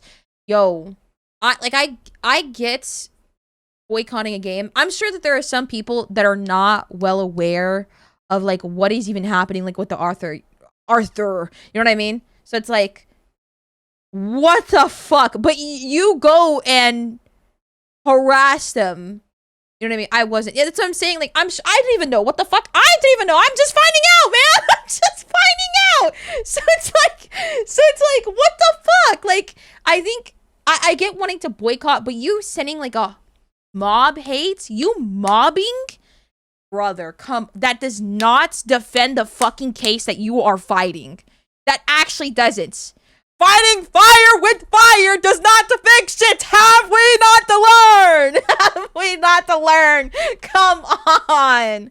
In DMs, for example. And this isn't just some crying. This is intense crying. Like, she's been going through it. Of course, some of the amazing individuals who are behind this movement would see this clip. This is a volcano lava hot take, but this action should be encouraged. If all people experience the same amount of hatred marginalized groups received every day, they'll come to a realization that transphobes are evil individuals. What? What the fuck? That's insane. Guys, what this is like, this statement is equivalent to, if I have to experience pain, so do you. It's like, what the fuck? I'm sorry that you're going through this shit that you're going through, but what the fuck? On Twitter and would have some very productive things to say, like, this is a volcano lava hot take, but this action should be encouraged, or boohoo plus cry louder plus maybe listen to trans and Jewish people. But what was really interesting here was the approach that both VShojo and some of its talents took when Silverveil was practically at one of the lowest points of her content creation career. LGBT coined a term called, which means comfortable in own skin. What? Really? Oh, is the opposite of trans people. I'd understand. I thought this, I don't even know what, does it say cis? Is that cis? Wow, I'm learning every day. Holy fuck.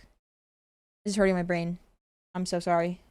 That's crazy. And some of its talents Cis, yes. Oh, okay. Cis means that you are the gender you are born as. Oh, okay.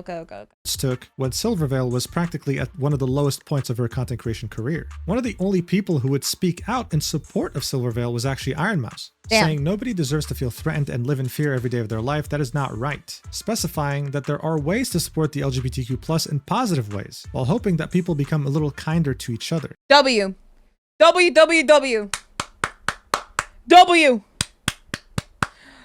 bro. But here's where things get very tricky. W mouse.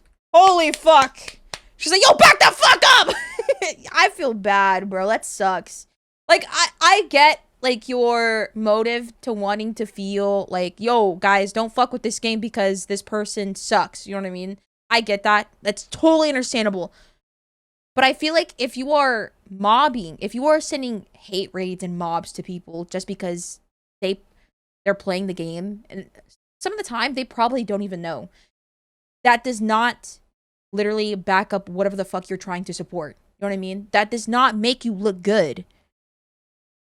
I don't get how the fuck you can sleep at night doing that shit. You know what I mean? No, I'm finding about this out like years later. Holy God. People are extremists on the internet. I think it's just sometimes, I don't want to be like rude and say it, but sometimes I think it's too much online. Like, I think some people are too much online, in my opinion. Because I feel like this took during COVID, right? Right? It might have taken during COVID. Because I remember like people like talking about like Hogwarts. I remember like when I was watching Kenji, I remember he was talking about Hogwarts. I can't remember what he was saying, but you know. I loved Harry Potter and was ecstatic that they finally made a game about it. It was her childhood. Yes, like that's what I'm saying. I don't even know what the fuck I just said there. Like that was actual gibberish.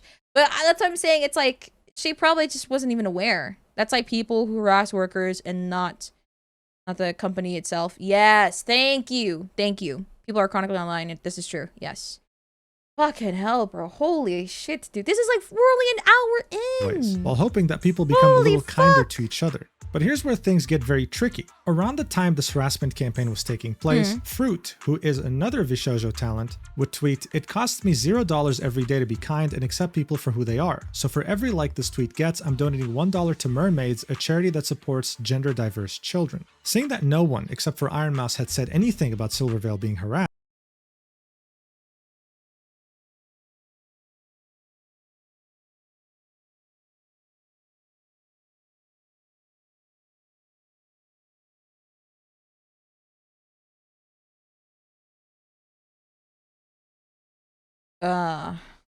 and this was the closest thing that Fruit had said about this situation, people immediately assumed that this was Fruit subtweeting Silverveil, giving her sort of a middle finger, so to speak. Now, of course, Fruit would quote tweet this tweet 12 hours later and specify, "My twin brother means the world to me more than anyone. It means a lot to me to support and protect people like him any way I can. If there's a better transgender supporting charity to donate to, I can just switch. It's not that deep." So yeah, Fruit probably brother means the world to me more than anyone. It means a lot to me to support and protect people. Guys, we are watching a video about something else. I don't mean to be rude, but whatever this is that you just brought up, I don't care. I don't give a fuck. I'm in my own bubble, okay? I don't give a fuck. I'm sorry. I don't mean to sound like rude, but like you're bringing in something that isn't even related. I guess we were talking about like fucking hate raids and shit like that. I don't know, but at the same time, I can't even delete. How the fuck do you even delete that message? Please delete it. Somebody fucking delete it. Anyone with power has to delete that shit. Please delete it. But like, I don't care. I don't care. I feel like there's a time I didn't even bring that up. I didn't. I fucking hate everything. I hate this place. Oh my goodness. This is not about silver, but people assume that fruit did. Oh. I thought you loved streaming. I love streaming. It's just like, you know, here's a time and place for like said issues with the community. Sometimes I don't even like talking about the community. VTubing specifically. Yeah, I didn't bring that up. I don't care for that. That was all over my I will be honest, that was all over my feed, and it like I had to like log off because I was like, what the fuck is happening? So, you know, yeah, that's all I'm gonna say. If I did not bring up said drama, then don't bring it up. I don't care. My twin brother. Now, of course, Fruit would quote tweet this tweet 12 hours later and specify, "My twin brother means the world to me more than anyone. It means a lot to me to support and protect people like him any way I can. If there's a better transgender supporting charity to donate to, I can just switch. It's not that deep." So yeah, Fruit probably saw everything going on surrounding Hogwarts Legacy and decided, you know what, instead of hate, let's just donate. Let's just use money to donate to this Wait, but cause. is this like around like Of course, the same by time? that time, it was too late. People had already made up their mind about this tweet, and it made many assume, oh, wait a second, is there trouble at home at VShojo? Are the talents not all friends? What else are they hiding from us? And what didn't help at all is that during this time period, VShojo had said nothing. They were in complete and utter radio silence. Wow, that's so fucked up. What? They had not come out in support of Silvervale. They had not commented on Fruit's tweet. And it made people start questioning, why is Silvervale even in an agency? Because right now it's as if she's an indie VTuber being harassed all alone and not having the support of anyone, including her own agency. Yeah, and why is Mouse the only one to say some shit? Because in the end, she was a VShojo talent. And her being harassed like this was ruining her reputation in some way, which also in turn ruined VShojo's reputation and the talents within it. In fact, regarding Silvervale, the only thing we'd hear would only be a couple months later in a shock announcement that no one was expecting. It would be VShojo posting this on April 26, 2023, saying, "To our community, Silvervale and they have chosen not to renew their contracts at VShojo. We respect their decision and want to thank them for helping make VShojo what it is today. They will also retain their IP so they can continue as the creators you love. We wish them the best on the next leg of their journey. Sincerely, the VShojo team." So look, by 2023, when God damn, at the dawn of 7 a.m. Holy shit. Graduations, people were used to how Nijisanji and Hololive did them, which was one at a time, spaced out, with a graduation stream in which talents say goodbye. This was an absolute shock on every level, not to mention that a founding member and the first external member to have joined the company were both leaving. And as soon as this announcement had come out, they would quote tweet it with this image of her in Silvervale saying, "Indie bitches." Naturally, seeing how rare a double graduation was and seeing this quote tweet made many people question what was going on and come up with conspiracy theories. So hours later, Vey would clarify, "Since this post got so much traction and people are speculating as to why I have left and blaming other talent for it, it's nothing like that at all. I left because new contracts didn't make any financial sense to me." So you see, again, there was this rumor that the talent at VShojo was not in agreement, that the girls were fighting, especially with the conspiracy theories running rampant over Fruit's tweet in regards to Silvervale. Vey would continue, "I can't speak for Silver because we didn't leave together. We were just announced on the same day. Can't say much else because of legal shit and stuff, but please be kind to everyone involved. Don't make weird rumors up to control your own narrative. TLDR, left because new contract, no good. And for all indies, always hire a lawyer to read through any contract, however minor it may seem. I know it's a scary process to think about, but you'll be so fucking thankful down the line. Hire lawyers that know what the industry standards are. Okay, have a nice day, you fuckers."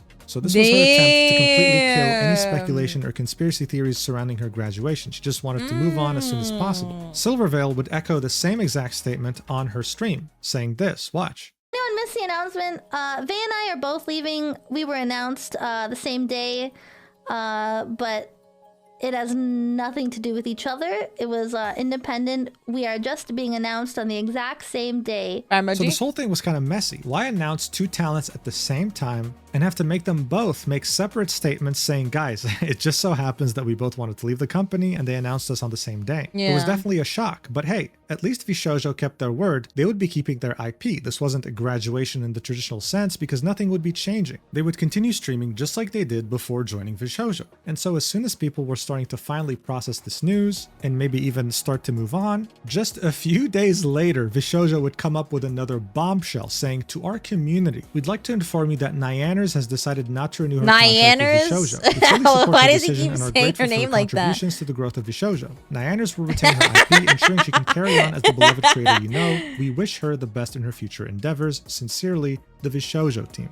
This was another complete shock. Okay, listen, one founding member, the first member to join, and another founding member in the span of 1 week? Nyanners would release her own statement saying, after much consideration, I've decided not to renew my contract with VShojo and return to being an indie. This decision is my own and not a reflection of my relationship with any of the other members, and it is something I have been seriously deliberating. I can't say Arthur I'm rights. deeply appreciative. I can't say Arthur right, dude. I'm not even like saying. I'm not even like it's. I don't. Even, I give up, bro. I give up. I'm blown up to earth. Relationship with any of the other members, and it is something I have been seriously deliberating for a while. I'm deeply appreciative of all the opportunities that being a member of VShojo has presented over the past 2 years and wish everyone, staff and fellow talent alike, all the best. While this change likely comes as a surprise, it won't change who I am, any of my content, or who I choose to collaborate with moving forward. My streams will continue as usual. I'm looking forward to seeing what the future will bring in this new chapter. Thank you all for your support and understanding.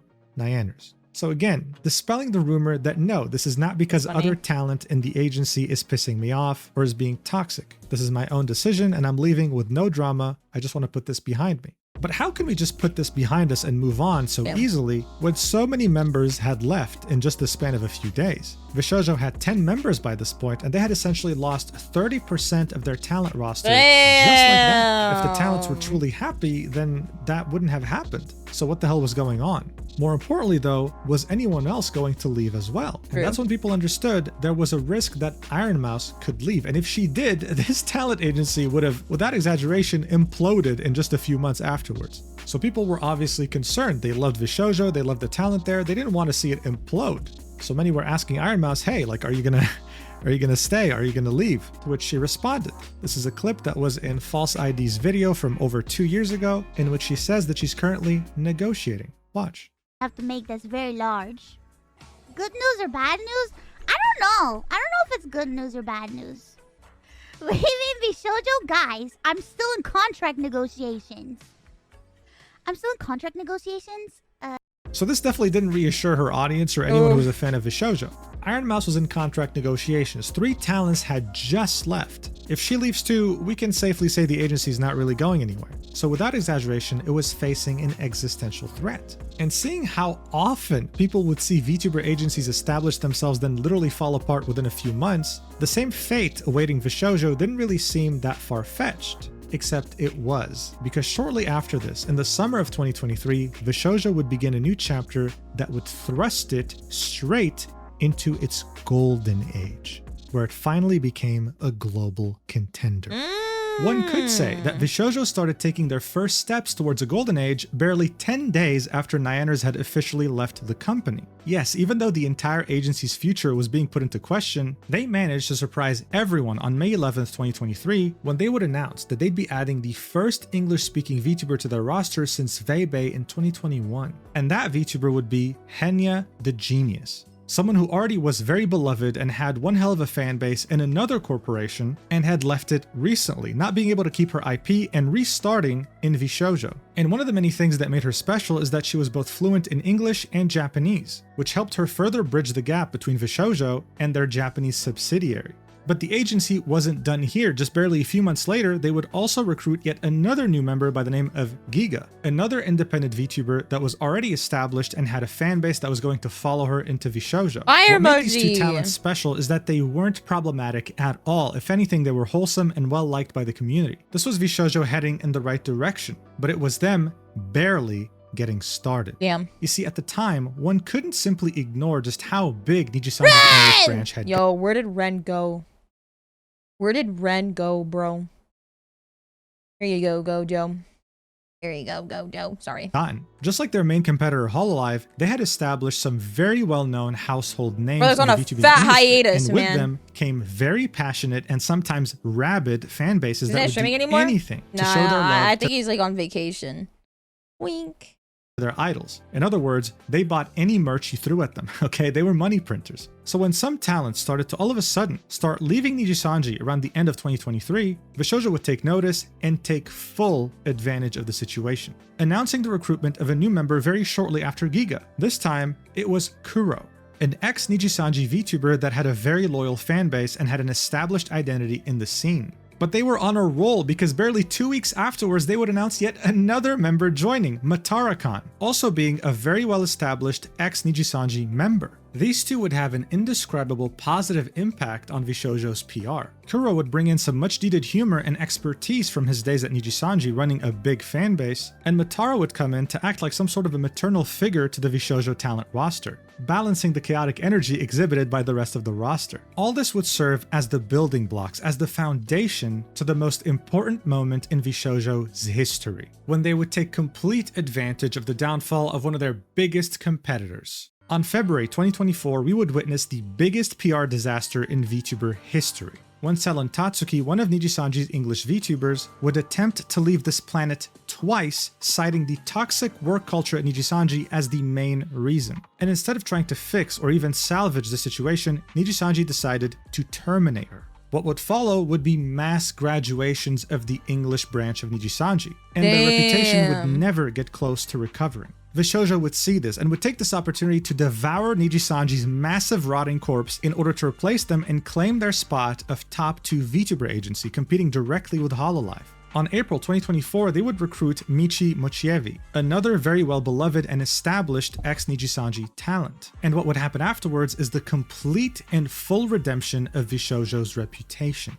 You see, these ex-Nijisanji talents like Michi would go on to praise how happy they are at VShojo in comparison to their previous workplace, being Nijisanji, saying that they've never worked at a place like this before, that their past workplace made them feel terrible, and that here they feel valued. They feel like an actual person. We also would hear something very shocking, the fact that Kuro had over 350,000 British pounds in tax debt, because apparently his previous company, Nijisanji, would tell him that they'll handle taxes for him and take a cut from his paycheck, only to end up not paying a single dollar. He was essentially scammed. So he reached out to Iron Mouse for help in order to figure out what was going on, and she referred him to the CEO of VShojo, Gunrun, who personally took the time out of his day to help him and put him in touch with an accountant and eventually recruited him into VShojo. I mean, guys, at this point, can we just stop calling him Gunrun? Can we call him Gun Angel? Because I mean, seriously, VShojo seemed to be the complete opposite of Nijisanji. Now, this same rhetoric was echoed by Matara in a discussion with Kuro, in which they were reminiscing how their former company mentally affected them and how happy they are at VShojo today. I mean, look, by that point, this sentiment was pretty common to find. People felt that VShojo was the savior of the VTuber industry, the agency correcting Nijisanji's mistakes and treating their talent like actual human beings, with no toxic workplace and no predatory contracts. And seeing that Iron Mouse had extended her contract with them, they had essentially gone from being a company facing an existential threat to being on top of the world, and things were only getting started for their golden age. Iron Mouse would keep beating records and would get interviewed by the Rolling He's playing Stone. Zenda's music. Keisan would audition to be in the game Yakuza Like a Dragon and would successfully manage to get in. VShojo was opening up art galleries in Japan, showcasing art of their VTubers. And Iron Mouse would successfully become the most subscribed to channel on Twitch of all time, giving away half the money she raised to the Immune Deficiency Foundation, a charity that means a lot to her since she suffers from CVID, a condition that weakens her immune system to the point where she can't even go out. This foundation aims to find a cure, and seeing how much this meant to her, the CEO would personally bring her on a walk for the Immune Deficiency Foundation, using one hell of a high-tech setup where she can see everything that's happening through this camera. But that's not all. I mean, Guys, Gunrun would care so— I gotta pee. I gotta take a pee break. Okay. I'll be right back. I gotta take a— Watch.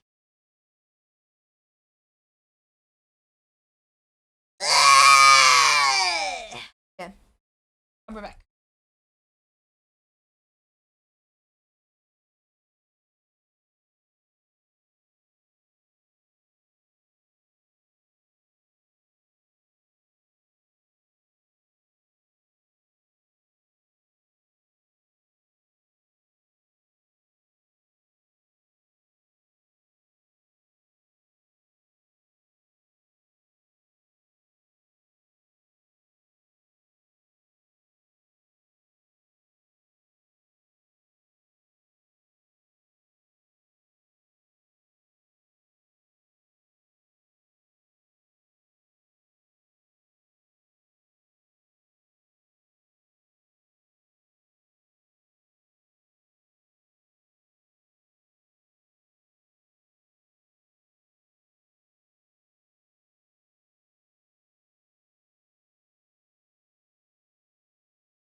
so much about his talent, see everything that's happening through this camera. But that's not all. I mean, Gunrun would care so much about his talents that he would personally accompany Iron Mouse when she would win the Best VTuber Award in the Streamer Awards at the end of 2023. Fire And if that emoji. wasn't enough to impress you, then maybe their global marketing campaigns would. Plastering the faces of all their talents in Japan, more specifically a metro station in Shinjuku. I mean, guys, by this point, everyone, whether big or small as a content creator, wanted a piece of VShojo. The idea of joining such an agency that held their talents to such high regards and would give every talent a manager to handle day-to-day tasks while they would focus on what was important to them simply sounded amazing. It seemed that this talent freedom approach was truly working, and VShojo knew exactly what they were doing. But hold your horses. I mean, this success does come with a price. Yes, there is such a thing as suffering from success, and VShojo was about to find that out. Seeing that everyone wanted to join them, many were wondering what had happened to the audition form that was posted back in 2021. Was that simply to recruit an already established independent streamer like Vebe? Many would start making a joke that VShojo was nothing more than a glorified Nijisanji retirement home. That, or they would just hire friends, that they were a nepotism-centric company. True, I agree. The problem was that this criticism didn't reach the company, it would reach the talents directly, causing someone like Zentreya to reach a breaking point. With her tweeting this out during July 2024, saying, "Heartbreaking and disheartening to see so many people pushing the idea of Zen friends only when each person I found had to work their way to the top regardless. I have other friends who don't want to join who are working their asses off and doing amazing things. I even pushed management to open auditions again finally after so long and to scout for new and upcoming people to mesh with. I wanted to meet new people and let the others get a sense for them as well and see who would fit into the puzzle. Then I came to a realization that even if we bring in a new person, people will claim we focused on new people instead of helping others who are halfway to success, or other larger creators be a part of something fun. Either way is a loss. I just wanted to do right and help smaller and up and coming as well as the potential to bring someone on the rise. Management and Gunrun are working their butts off to do all of this, and now I feel as though I made a mistake in doing this. Who knows? But I hope you all still try because I started from the bottom too and I put in the work." This tweet was made in reference to VShojo finally reopening applications after 3 years on July 10th, 2024, a day before Zentreya's tweet. And putting aside the fact that some talents were literally getting harassed over this was actually a net positive for VShojo. You had droves of undiscovered talented VTubers, established VTubers, big, medium, small VTubers, all wanting to join your agency because goddamn, you guys were doing a great job. I mean, this post alone had over 5 million views, over 1,000 replies, with some very big independent VTubers commenting on it. If you hadn't noticed yet, this is what a golden age looks like. And around 5 months later, Lee, who is a very well-established voice actor, VTuber, and singer, would make the announcement that she was joining VShojo. This was of course huge for the agency, but at the same time, Lee noticed that there were some replies that were fairly negative about her joining. Feeling the need to specify, this reveal has been in the works for almost a year and a half. And just to clear up any confusion, I was not a part of the auditions, but I'm so excited for the future debuts of new members. This is simply how badly people were clawing at the chance of joining this agency. She had to actually specify this. But VShojo had made an entire subsidiary in Japan, not just for Kei-san and Amamiya Nazuna. They had very big plans for the country in which VTubing originated in. At the end of 2024, they teased 4 different Japanese talents joining their roster, this time under a wave or a team called VShojo Nova. And by the beginning of July 2025, they would unveil it, launch it alongside Universal Music Group. This wasn't just yet another VTuber wave, these were superstars in the making.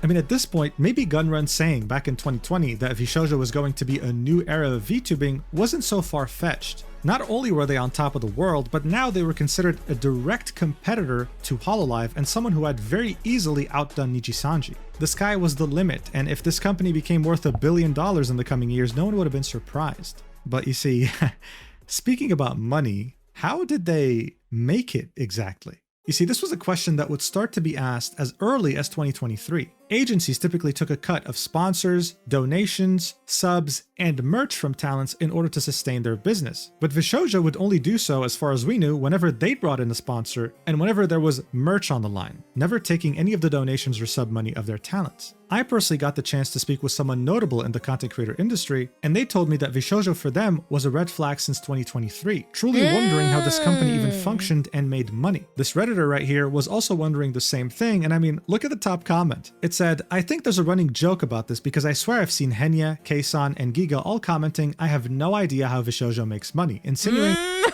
their contracts are really good." I'm sure there's a really good explanation, but my headcanon is that Gunrun and VShojo really just enjoy what they do and don't make a ton of money doing it, but live comfortably enough because their hobby is being support for the talents. But by that point, VShojo was so well established that people who were asking these questions, who were showing these concerns, were simply called stupid and people moved on. This would of course be the sentiment until the end of their golden age, when cracks in the company would start being very hard to ignore and multiple very shocking announcements would be made. On March 6th, 2025, Matara-kan would tweet this, saying, "Today's the day. Momos, send me your energy. I need it." She didn't really specify further, but it seemed like it was a very important day for her and she was asking her community to send her good vibes. We wouldn't hear from her again until 2 days later, on March 8th, in which she would tweet out, "Hey everyone, as I said on stream today, I'll be taking an immediate emergency time off. Some things came up that I cannot address right now, but I promise you, you will know soon enough. All is good. I am good. I just need to deal with it all ASAP. I love you, Momos." Now look, at this point people were hoping for the best. It's not the first time a big VTuber took a break like this, but it definitely seemed very sudden, and she definitely was trying very hard to reassure her community that nothing was truly wrong. Except something was wrong, and we would find that out almost a month later. As the Cinder incident was taking over the entirety of the VTubing community, something else would creep up on the side and shock everyone. One day after Cinder had posted her infamous apology, VShojo would post this, saying,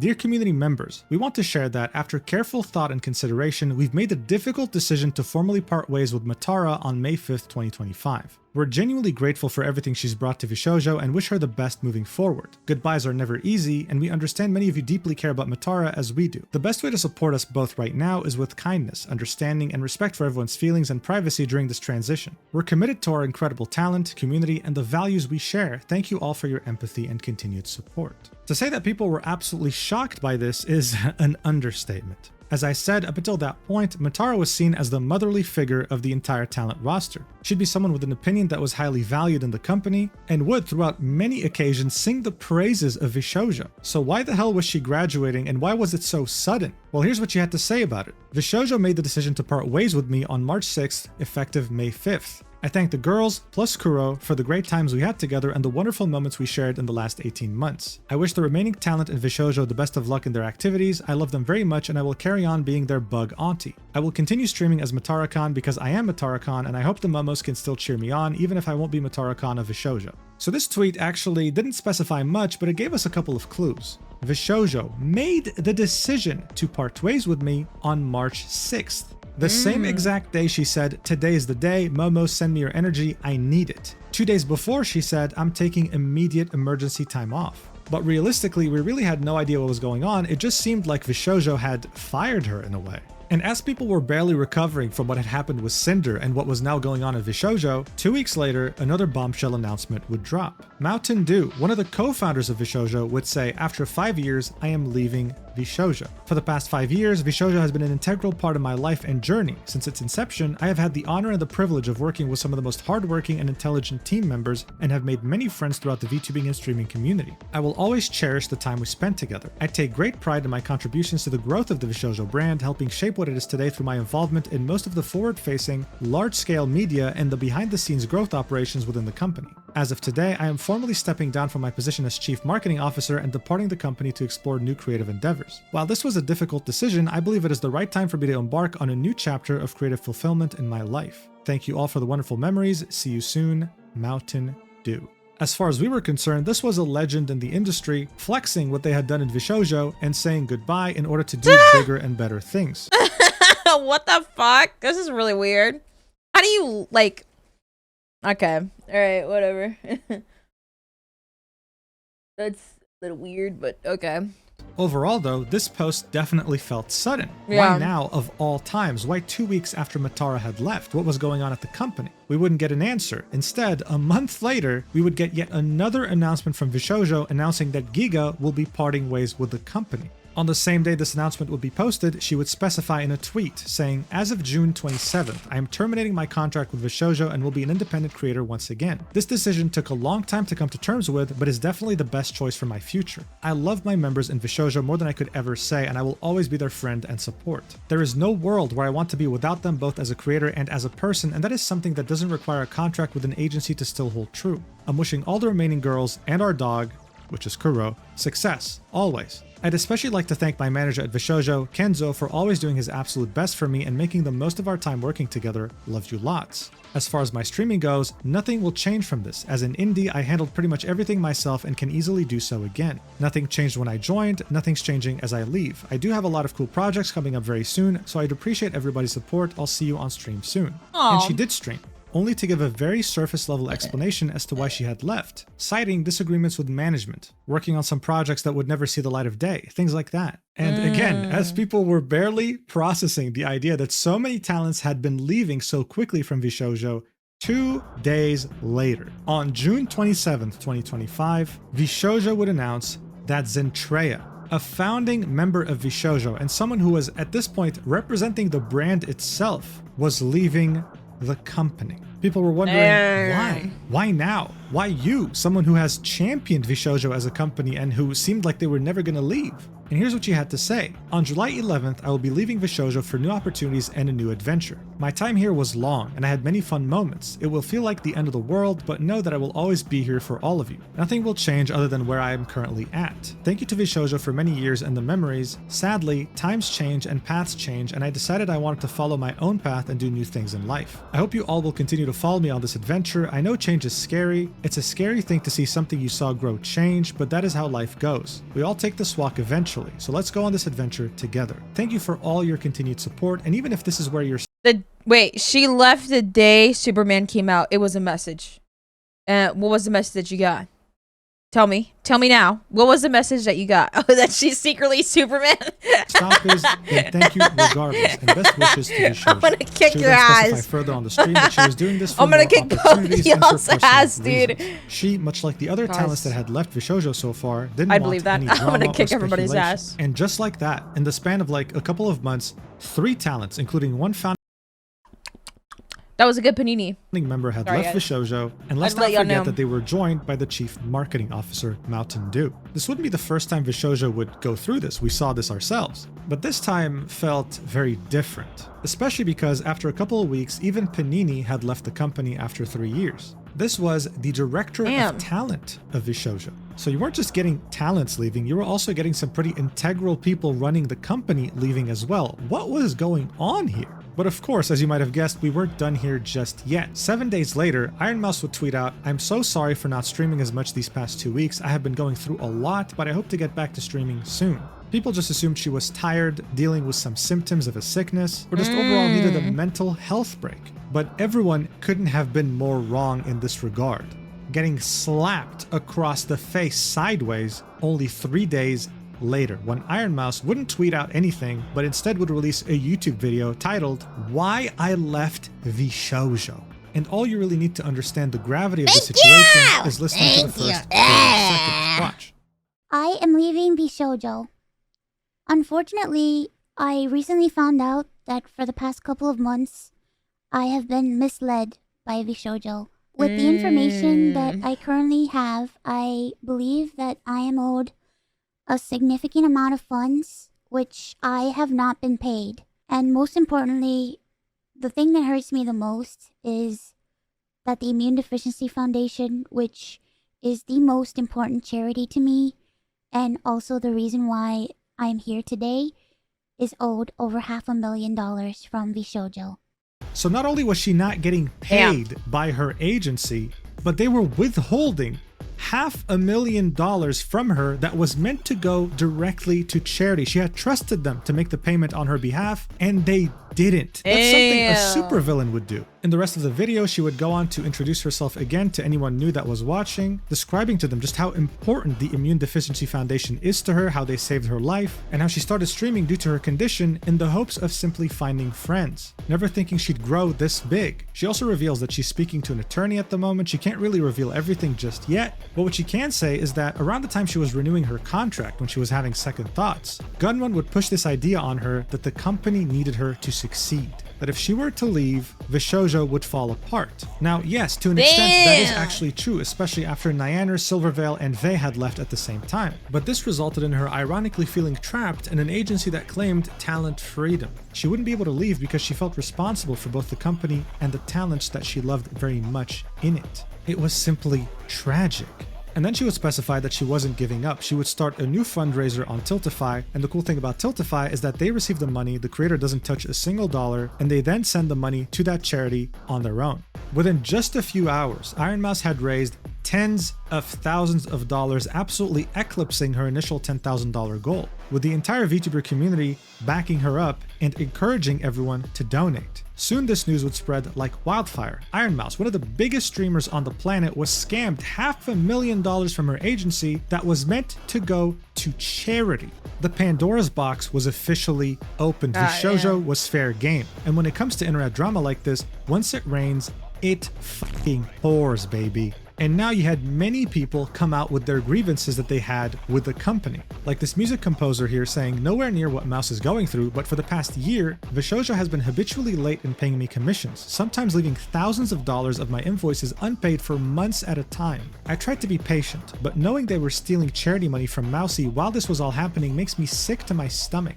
Another music artist would quote tweet this and say, I have thousands of dollars of unpaid work from them too. Had to chase people down just to make sure my friends got paid. They even hire someone to help with music stuff, but I ended up managing everything while they got paid for my work. This had gotten to a point where it was so ridiculous that Iron Mouse had to make a statement saying any artists/musicians that worked with me through VShojo and never got paid, please contact me ASAP so I can get you paid. I'm so sorry. It turned out that the financial problems of VShojo weren't just related to talents, they were related to everything. Around that same time, Zentreya would also tweet this out, saying, in all seriousness, I know VShojo had times where they would take forever to process payment out to artists when they worked with me if the payment was through VShojo and not me. I just want to make sure that if you were one, you were paid. Contact me on what project, I'm so sorry. Very shortly after Iron Mouse had released her video, both Kuro and Michi would take VShojo out of their names on Twitter. As this was all happening, a well-known Japanese media personality would tweet this out, and it would end up being a bombshell, saying, this person moved from a VTuber company to another as a staff last year,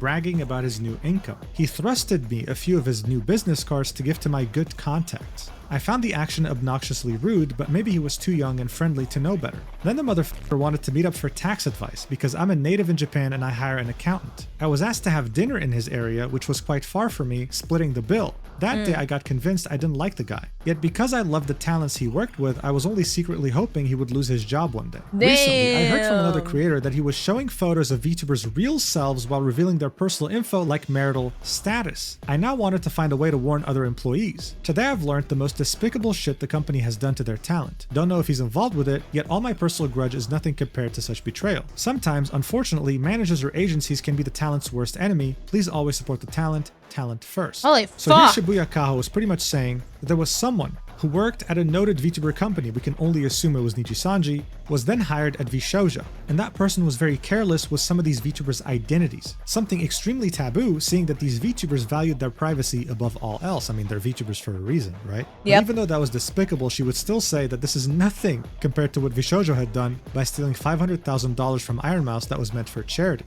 Someone in the replies would point out saying, if you knew about this guy, why didn't you speak up earlier? Revealing VTubers' information is dangerous. Oh my fucking god, bro. Shut the fuck up, dude. Holy shit. Oh my god, man. I'm so tired of... Yo, okay, never mind. I'm gonna shut the fuck up. No! I'm so tired of people that do shit like that. Yo, if you knew about this, why didn't you speak up sooner? I oughta slap the shit out of you! What the fuck? Sorry, my bad. I'm just so tired of people like that. By stealing $500,000 from Iron Mouse that was meant for charity. Someone in the replies would point out saying, if you knew about this guy, why didn't you speak up earlier? Revealing a VTuber's information is dangerous to them. It just looks like you joined the bandwagon when it became relevant. That's so Which fucked. she said, actually, I just came back from the US where I gathered the info that he was still within the company. And I was actually meeting up with someone who's been working with him in Japan this week. Given that it's a story I heard from someone else, I thought it was best to do in person. Miyauri, a Twitch streamer, would corroborate what Shibuya Kaho had said, saying, speaking of VShojo, I remember one anime expo, I was at an after party and a certain someone was trying to flex how he could arrange private meet and greets with the creators behind the models. never sat right with me because do these creators even know you're exploiting / treating them like party favors? Zentrea, who cares about her privacy so much that she literally uses a text-to-speech voice in order to communicate, would find out about this and say, someone who worked with VShojo was giving out info? What the fuck? Are we so fucking serious? She then tagged Gunrun and said, dude, what the absolute fuck? I wasn't aware of this and I am assuming the others weren't either. Did you know? She would then edit the post and say, reading, it was Japanese side and it's so fuck, dude. It still stands and I personally don't even know what all happened behind the scenes on the English side. I just followed so blindly, leading VShojo thinking it's all cool, man. Fuck me for being stupid. Bruh. Obviously the community shared her shock, but also emphasized don't blame yourself, you didn't know. Even Mountain Dew, who used to be the chief marketing officer of VShojo and one of the co-founders, would say, nah bro, what the absolute fuck? Tagging Gunrun on Twitter.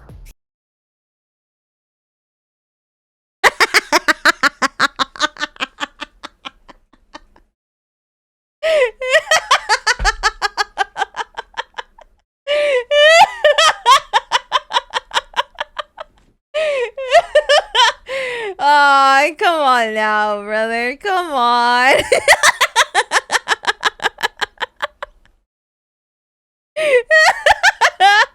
Come on now, man.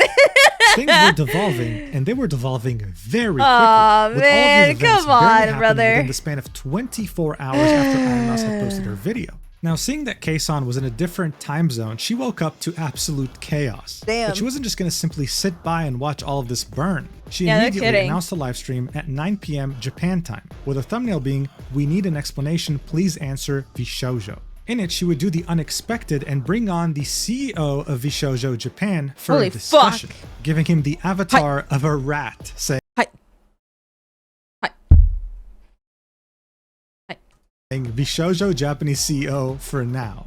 Yura on YouTube translated the entire conversation because the CEO wasn't comfortable speaking in English, he spoke in Japanese. He would confirm to the world that the $500,000 that the Immune Deficiency Foundation was owed was truly not paid. This was the first time a VShojo staff, especially someone as high up as him, confirmed this to us publicly. When questioned about financials further, he would explain that he had very limited access to company financials since VShojo Japan was just a subsidiary. He could only see money coming in and out of VShojo Japan, and he was taking a risk coming to the stream because he had multiple higher-ups above him. And the most important moment in this entire live stream would be this right here. No need to explain, just watch. So did you just say that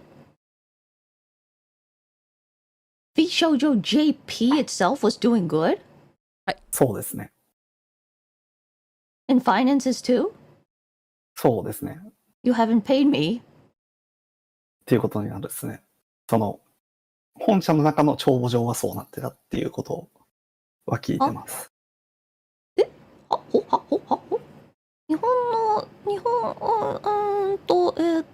もタレントに1円も払われてない状態っていうのを把握しておられたんでしょうか？そうです。はい。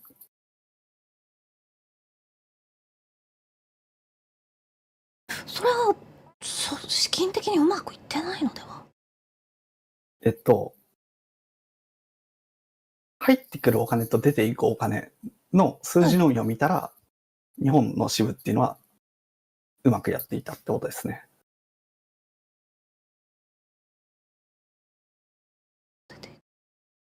Damn. 出ていこうかな。入ってきたお金。I quit VShojo today. はい。はい。VShojo 辞めます、今日。はい。はい。31日予定でしたけど、今日辞めます。So she quit live in front of the Japanese CEO's face, in front of tens of thousands of people, revealing that she was planning on quitting on July 31st because in general, she wasn't paid since last year, since September 2024. And I didn't know that. I didn't know that. I'll be so for real. What the fuck? September of last year? Oh, what the fuck? amount of money that was in the 6 figures. During this call, he also specified that his salary was slashed in half and that there were talks about separating Japanese VShojo and English VShojo wallets since the Japanese side was doing so well. But again, since it was doing so well, how come Keisan and other Japanese talents weren't paid for so long? Oh my This is god, dude. Wait. Now, the CEO would specify that the staff was still being paid, just That's not fucked. the talent. And to clarify Damn. any confusion, Legal Mindset, who is a reliable lawyer, would say another note from Keisan's stream regarding staff being paid first, they had to pay the staff due to clear labor law violations if they didn't pay full-time staff. They are banking on the ambiguity of VShojo talent as independent contractors to shaft them out of payment. He would then go on to say, overall, Keisan's stream shows US VShojo leadership aiming for bankruptcy as a solution to discharge unpaid payments to the talents as independent contractors. Now is the best time for VTubing industry to challenge this insanity and establish that VTubers are true employees. So now we just went from them stealing $500,000 meant for charity to not paying their talents to try to legally squirm away from Holy paying their talents shit. money that they're owed.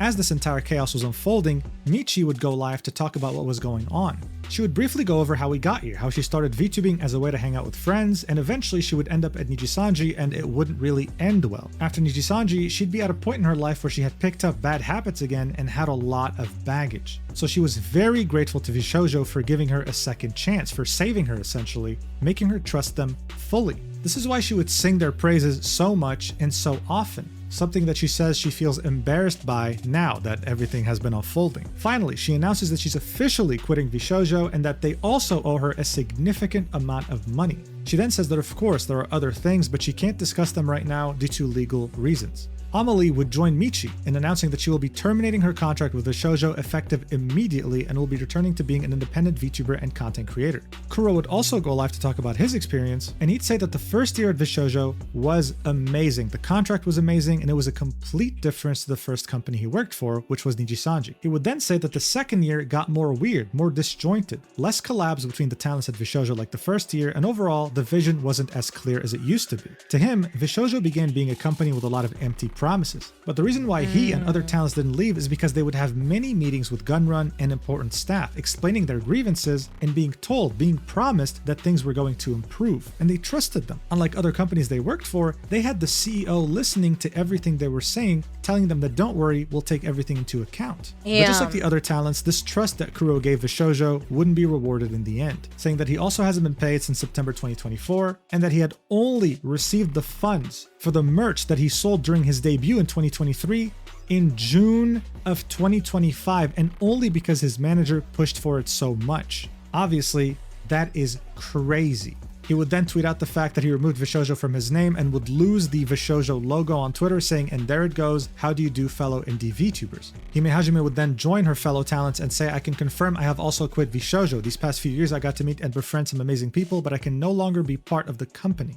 Henya the Genius would then go live to talk about her perspective, and here's what she had to say. Just 5 minutes before the stream, she found out that her birthday merch was never shipped. Merch that her fans paid for. They never received it. Her manager and her attorney are now handling the situation, and she'll update her fans when she can. She's of course officially leaving VShojo, and the situation has been very heartbreaking for her. And just like the other talents, the company owes her a significant amount of money that they've delayed for a very long time. One could guess that it was since she joined almost. Just like with Michi, VShojo gave her hope again. She almost quit VTubing, but here she felt like she had a second chance. She trusted them deeply. But thankfully, even though she was backstabbed by this company she trusted, she will be continuing VTubing as an independent. But this wouldn't just be talents currently at the company, this would be also ex-talents that would finally be able to talk about their grievances with VShojo. One of them being Silvervale. She went live to talk about it, and I mean, just listen to this clip, it'll tell you everything. This is her talking about what happened during the whole Hogwarts Legacy controversy, and how as she was being harassed, she got on a call with Gunrun.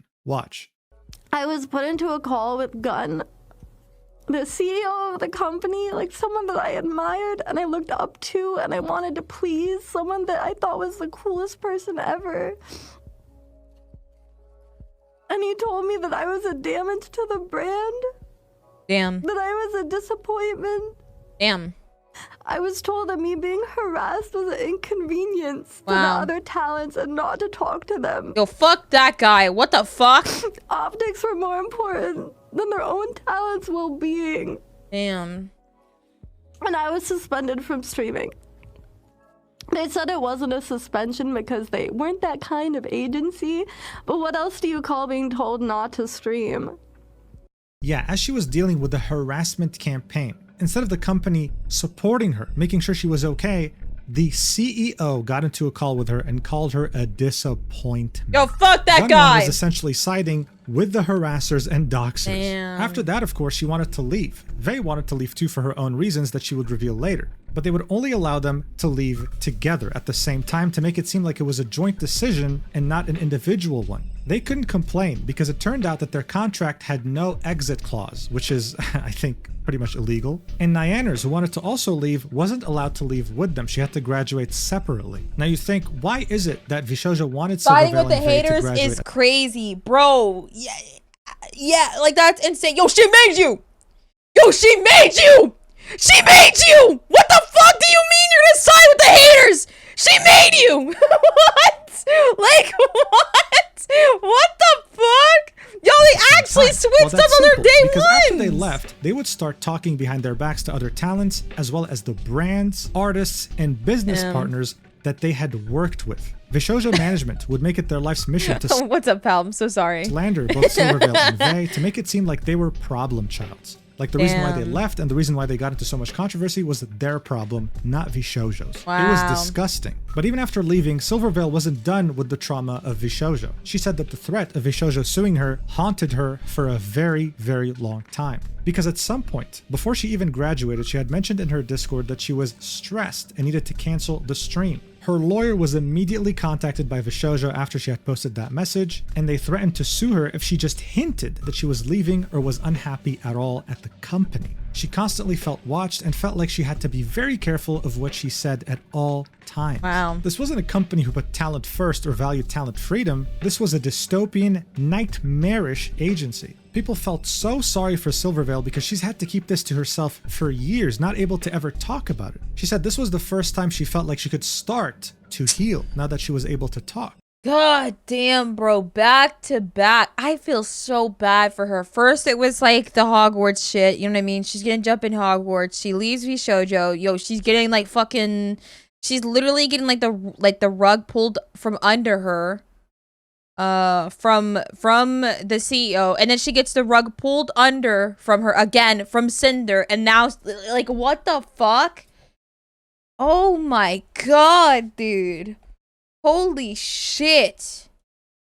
But the Hogwarts, Cinder, VShojo, Silver can't catch a break. Oh my bombshells here god. weren't over because she would then tweet this out saying, "My heart goes out to all the communities affected by this recent news. I know that it's surprising and heart-wrenching for a lot of people. There's a lot I wish I could say, but I signed a pretty aggressive NDA. They made my mom sign one too. All I can say is that it's been bad for a long time, and I warned everyone as much as I could. It was so much worse than you could imagine. The VTubers make the agency, not the other way around. To take advantage of those who trusted you is vile. Never derive your value from an agency. Believe in yourself and your content because you're worth so much more than you can imagine." They made her mother sign an NDA. Damn. That's how badly they treated her and were also scared of her. Legal Mindset came in to clarify, yeah, making your mom sign is not going to hold up. Truly showing us how ridiculous this all is. But if you thought that was bad, Nyaners would then go live to reveal to us even more very disturbing.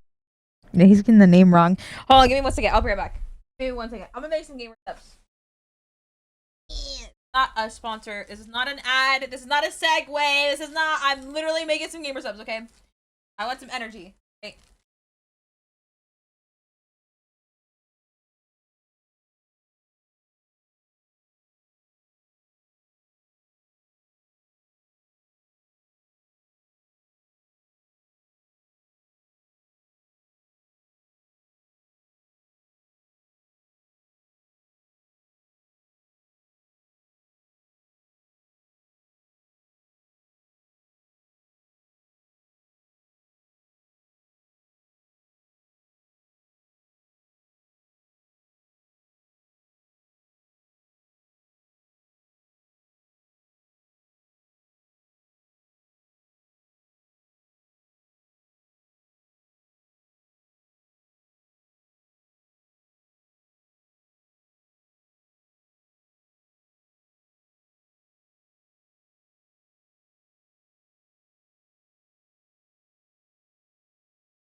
Did she pass out? No, I went to go get some water. I went to go get some water. And thank you. You know what's fucked up? Silver was the first VTuber I have ever learned about. And it was through her. I met so many other VTubers, including you, Annie. You want to know my introduction to Silver? It was her crying about the Hogwarts situation. I felt horrible for her. Oh, dude.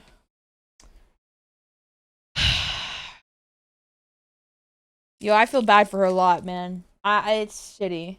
Disturbing details. VShojo wasn't good with payments as early as 2023, owing her almost 6 figures worth of payments. Damn! She would then reveal that part of the money she was owed was for a sponsor stream in which she literally got swatted. Someone doxed her and sent police at her house. She had guns pointed at her. But even though that happened, she would then continue streaming because she was doing a sponsor stream and didn't want to disappoint the agency. Guess what? Part of the money she's owed was that.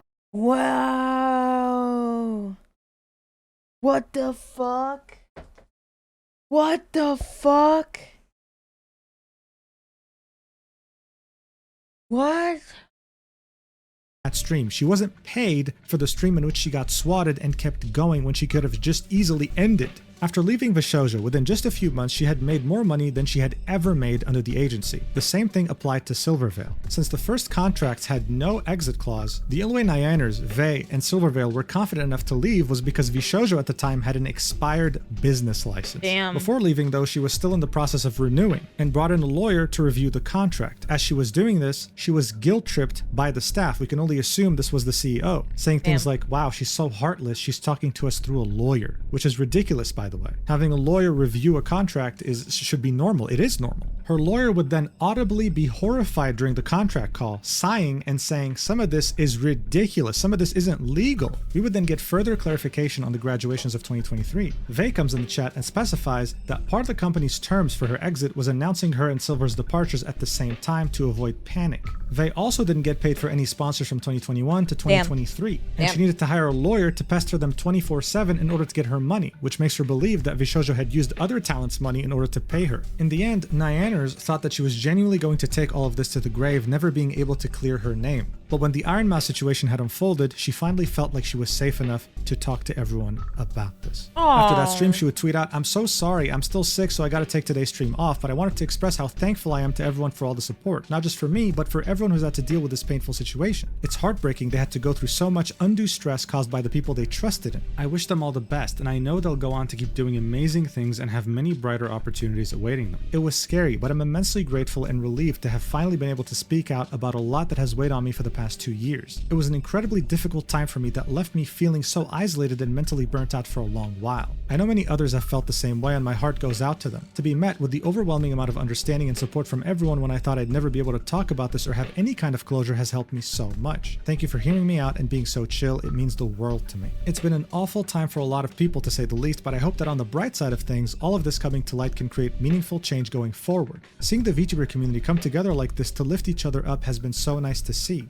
Please send the former VShojo talent and everyone affected by this all the love you can, and please donate to the Immune Deficiency Foundation. Thank you guys for everything, and let's look forward to way more fun times in the future. Nyaners and Silvervale were finally able to clear their names, and Vey was able to chime in as well. Many people felt very bad with how they perceived them and were there to show them support. But it wasn't just talents and ex-talents of VShojo that had something to say.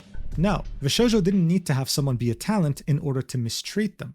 In the summer of 2024, VShojo would open their applications again. And since Amelie needed a year and a half to join, it was safe to assume that this was going to be the same amount of time required for a new talent to join as well. What the hell was happening to them as this entire company was crumbling? Well, they would decide to also speak out. I know some people have noticed that I've been spotty with streams lately, and the reason is actually because I was supposed to join VShojo this year. A lot has happened, and after over half a year after signing, I requested to have my contract voided. I won't go into detail, but it was an opportunity that I was very excited about, and I'm sad that I won't be able to bring you everything I had in mind. I'm sorry for all the delayed projects and ideas I excitedly talked to you guys about, but I'll be working on them by myself slowly. To the few people at VShojo I was able to talk to, thank you for giving a chance to a bug like me. I hope everyone who hears about this news, even if you don't don't know me or watch me can still send support to the VShojo girls, both existing and my gen mates. I'm sorry things turned out this way. Thank you to my bug bros and friends for always supporting me and being there for me. You guys are the reason why I'm strong. Let's keep having fun, okay? She would, just like Haruka, link the Tiltify for the Immune Deficiency Foundation. And we'd also have yet another VTuber by the name of PayaPie tweet this out, saying, I've been searching for the right words. Here they are as carefully as I can say them. I was one of the girls who passed the VShojo audition. After 4 years of blood, sweat, and slime, I really believed I'd made it. But all the late nights, overtime, sacrifice, meant something more. Thank you for the raid. How was your stream?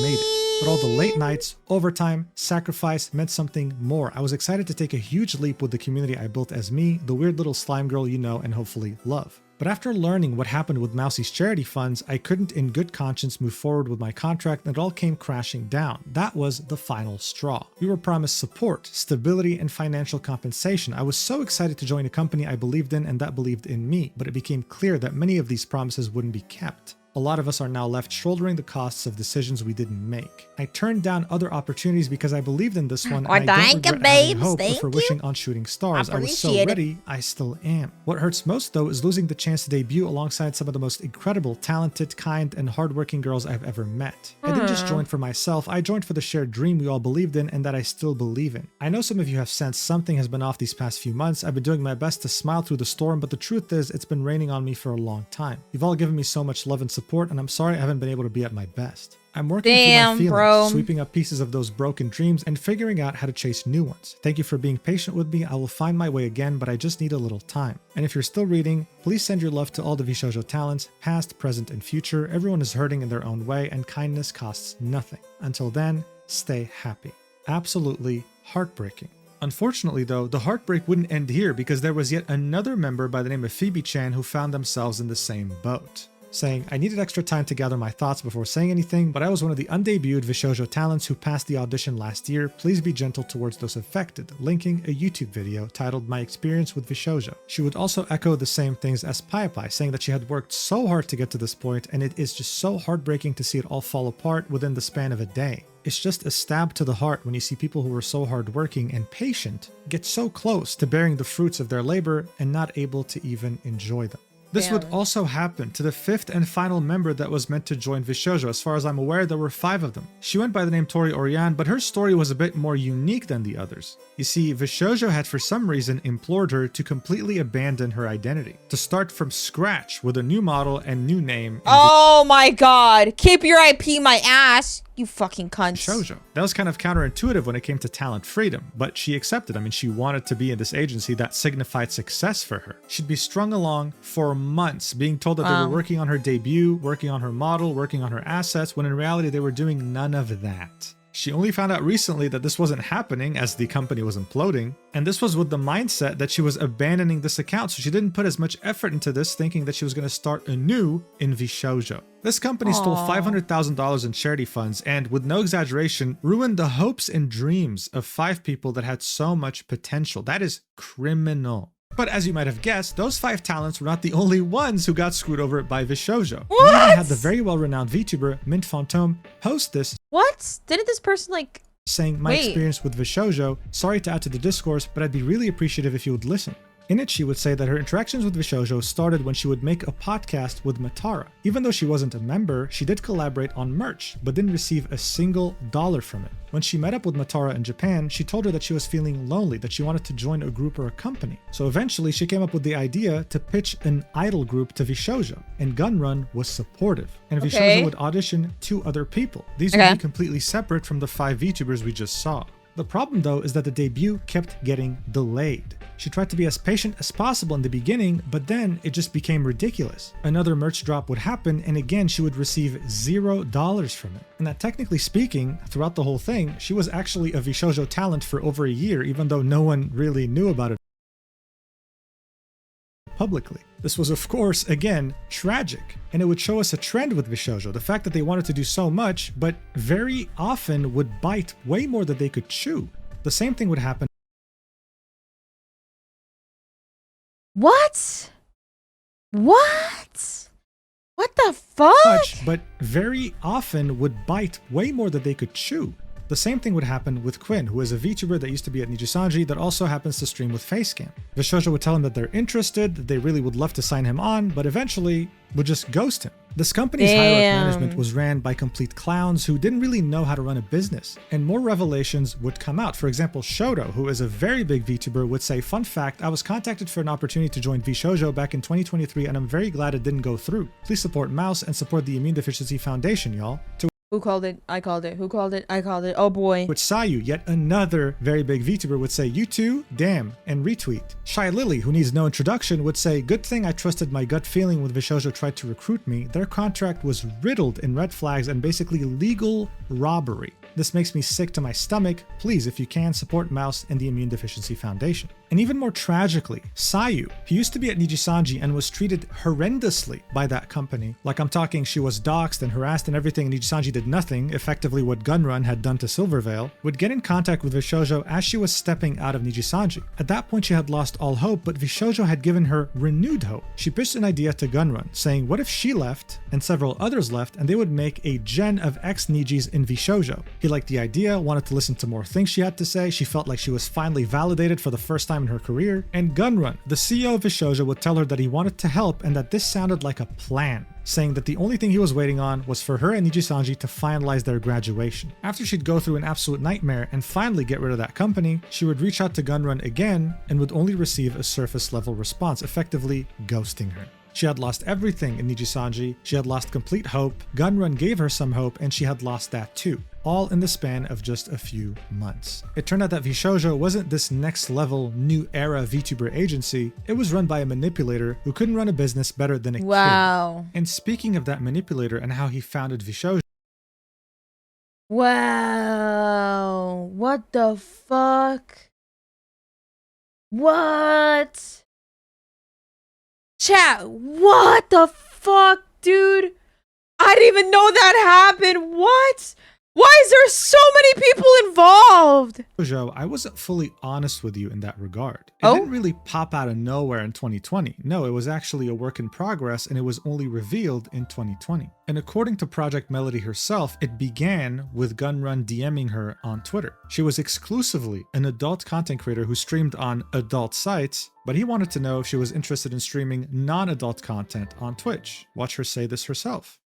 I debuted on a different site. That was the only thing I wanted to do. And then Gunrun reached out to me on Twitter the day that I was closing DMs. Like I was going to click delete and then he was the top. And he said, hey, I love what you're doing. Anime is awesome and, you know, hentai and I like your vibe. If there's anything I can do to help, let me know. And he's like, have you been on Twitch? Would you consider that? And I'm like, hell no, I won't. And then... So that's a pretty interesting piece of history. She was technically the first ever founding member of VShojo. But here's two more interesting things. The first one being that she thought this was going to be a LootTuber agency, full of people that make adult content like her. And the second interesting fact is that initially she acted as the talent manager. You'll see this for yourself because she explains this too. In the back of my mind, I thought it was going to be a VTuber agency. But then I accidentally ran into Mouse and I heard her talking about seeing someone on a train and then she sang Ave Maria and I said, her right there, she is the one. Yes. Now, of course, she's half joking over here, but it's interesting to see how much of an influence she had on the early days of VShojo, even before they came up with the name of the agency. And again, I'm not making this up or exaggerating, she said this herself on her stream. Take a look for yourself. Originally, when we started VSJ, before we even went with the name, the concept kind of was thinking a talent agency, but for more people like me. Because we're like, clearly LootTubing will eventually happen. We didn't have a word for it because it wasn't a thing. And yeah, exactly, that would be really neat, is a LootTubing group. And I'm sure it will eventually happen.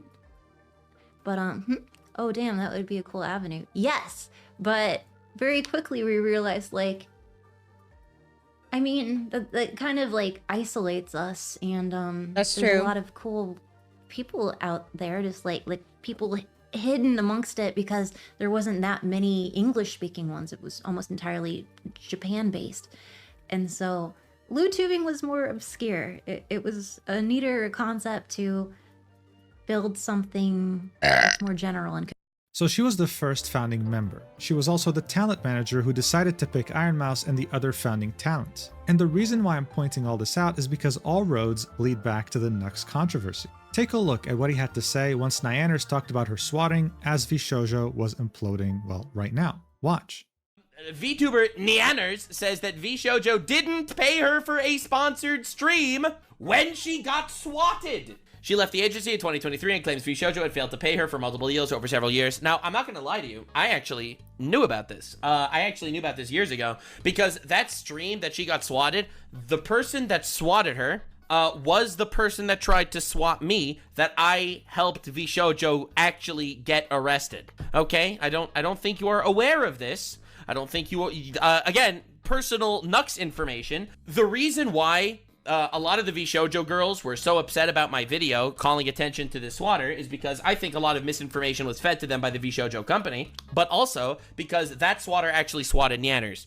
I never said this publicly because I felt like it wasn't actually appropriate. And, you know, it's not my information to deliver or release. I never do that. As you know, I don't actually release private information, generally speaking, unless I think it's actually important. But this is actually a thing. And Nyanners actually called me after the drama to basically tell me and express her headspace about the entire situation and why she was so, like, easy to be triggered by everything, because she was actually swatted, and it's fucking horrible. It really is.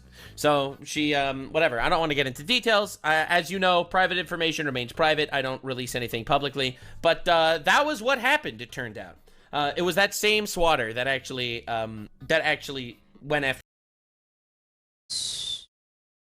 So this man got dumped for no reason. Basically, okay. What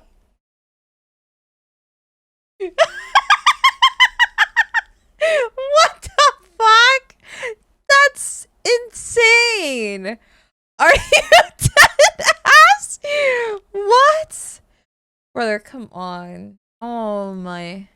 After me, turned out. It was that same swatter that actually. So they did set him up. Do you see like where the ounce of humanity comes from? Like the ounce of the ounce of sympathy. It's like, damn. I again, like I said, you guys can have your opinion on him, but no one deserves to be put in that position. You know what I mean? No one deserves to be backstabbed and betrayed like that. That's crazy.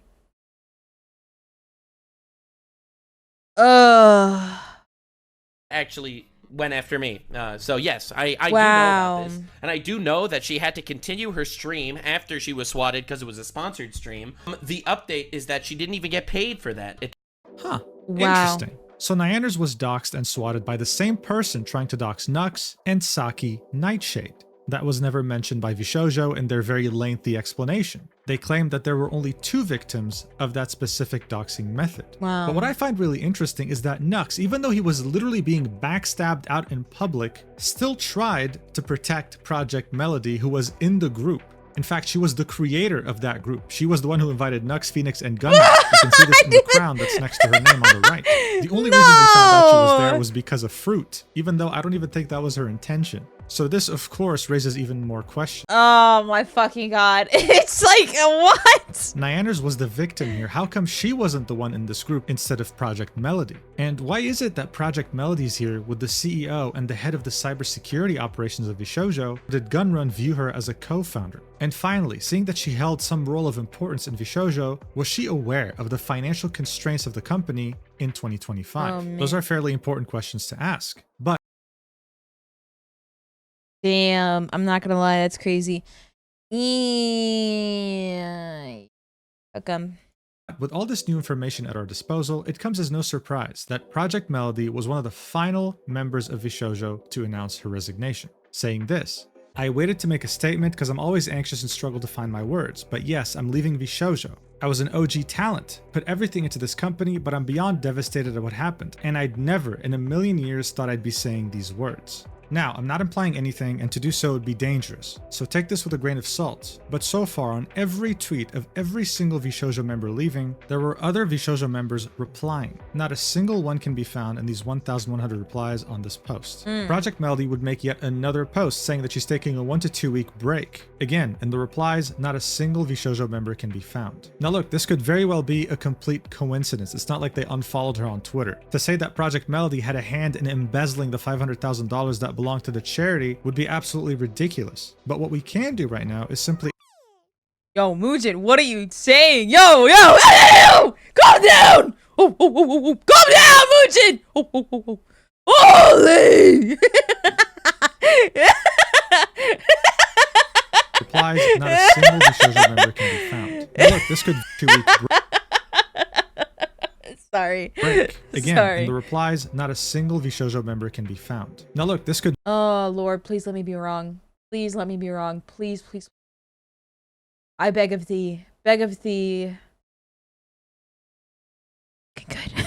very well be a complete coincidence. It's not like they unfollowed her on Twitter. To say that Project Melody had a hand in embezzling the $500,000 that belonged to the charity would be absolutely ridiculous. But what we can do right now is simply ask questions, especially in regards to the Nux controversy, which is still missing some pieces. We'll see if she'll have anything to add or clarify when she's back from her break. In the meantime, though, every single member of Nova would all leave together, putting an end to this joint venture between VShojo and the Universal Music Group in Japan. But Gunrun was silent. The company's page was silent. And it would take yet another 24 hours on July 24th, 2025 to finally get an official statement from VShojo.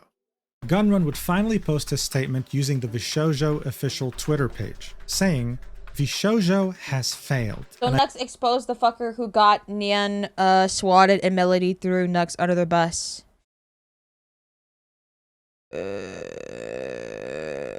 Not exactly, but close. What do you mean, not exactly? We saw a statement where she was like, you know, kind of like, I'm disappointed in you, Nux type shit. But then we find out that she was in the group chat and she made the group chat. So it's like, oh, fuck, brother. I've mismanaged the company into the situation you're all witnessing. So today I'm sharing the difficult news that VShojo is shutting down, and I take full responsibility for the decisions that led us to this point. Fuck you! I've been doing everything I can to fundraise and right the ship these past few months, but despite my efforts, we are in a worse position and those I care about are not paying the price. Over the past few years, we raised around $11 million to pursue a bold, talent-first approach in VTubing, prioritizing creators and community over short-term profits to achieve long-term sustainability. Our funding went directly to our creators through generous splits, debut investments, infrastructure, concerts, events, and staffing, all designed to support them. We also wanted talent to own their IP, which we knew was a unique creator-first approach for an agency. However, despite all our efforts, the business failed to generate the revenue we needed to sustain that model, and eventually we ran out of money. Additionally, I acknowledge that some of the money spent by the company was raised in connection with talent activity, which I later learned was intended for a charitable initiative. No, I'm not like done with that. I'm like concentrated. Sorry, that's my concentrated face. At the time, we were working hard to raise additional investment capital to cover our costs. I'm like locked in. I believed, based on the information available to trying us, to like that we would be process able what to I'm do gonna so say and cover all expenses. We were unsuccessful in our fundraising efforts. I made the decision to pursue funding, and I own its consequences. I am deeply sorry to all the talents, staff, friends, and community members who believed in our brand. You did not deserve this. Signed, Justin Gunrun. What a get the fuck out of my face. Dog shit apology, right? I mean, look, I've been objective this whole video. Come on, allow me to be a bit biased here. This is fucking terrible. So no wonder he got immediately community noted, saying Justin claims to not know the purpose of these funds, but he personally congratulated Iron Mouse on the completion of her charity fundraising event and reposted Ludwig, directly mentioning that half the funds would go to charity. You can see Gunrun congratulating Iron Mouse on her subathon, saying, "You did it, Mouse." On July 25th, Legal Mindset would reply with, "The feds will be looking at this post." And here you can see the gun run retweeting a tweet from Ludwig congratulating Iron Mouse on her crazy achievement. Iron Mouse would reply to this apology saying, "You broke my heart, my spirit, and my trust."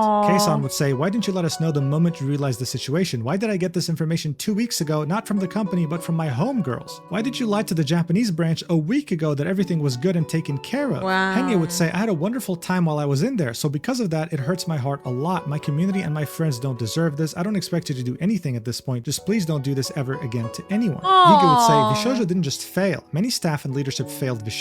Instead of using talent money on operating costs, the company should have shut down or at least informed us, but you used us as cash cows to keep things afloat while keeping us in the dark." Amelie would say, "This is exactly what Copium Merch did to me, and you promised it wouldn't happen to me again. I'm so beyond disappointed and frustrated, I don't even know what to feel anymore." Recounting an experience she had with a company that pretty much scammed her and her fans out of merch. Michi Mochievi would say, "We trusted you and you knew how hard that was for some of us to do. Our communities, people who only ever do their best to support us and care for us, do not deserve this either." Adding a little humorous twist and saying, "This does not get 5 big booms from me, OG."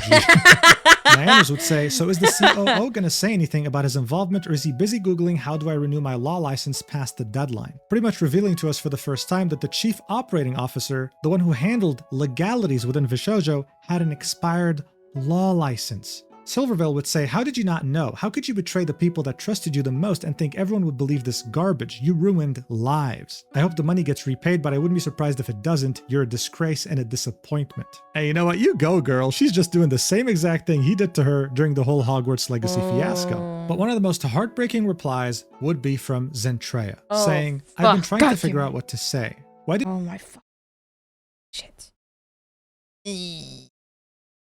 you keep dodging my messages and concerns? When I wanted to do one-on-ones, you kept dodging or gave me a short corporate answer. Even when I was under immense pressure from the community for answers about the auditions and I pleaded for a statement by your PR team, you told me it wasn't needed. You made a tiny video instead, looking like you were hurt and upset, saying sorry, instead of meeting me one-on-one for my concerns, and I was left crying and frustrated. But like a fucking dog, I went back and happy to even get something from you because, oh man, boss actually answered me. You wanted a one-on-one finally when you knew everything was crashing around you. Then debuting new talents and such even after the community kept asking about it and kept waving it off and letting me take the punches. I smiled. I fucking brushed it off and kept pushing the company because I was hopeful for new talent and bringing new people to help. Instead, I find you were hiring people without input and poaching without even the idea of truly helping them other than financial gain. We didn't even know who you were bringing in. You and the team told us to just take it. You and some people were really ready for me to be thrown under over and over. Even when Amelie joined, I begged you to put out a statement regarding auditions before she announced her debut stream.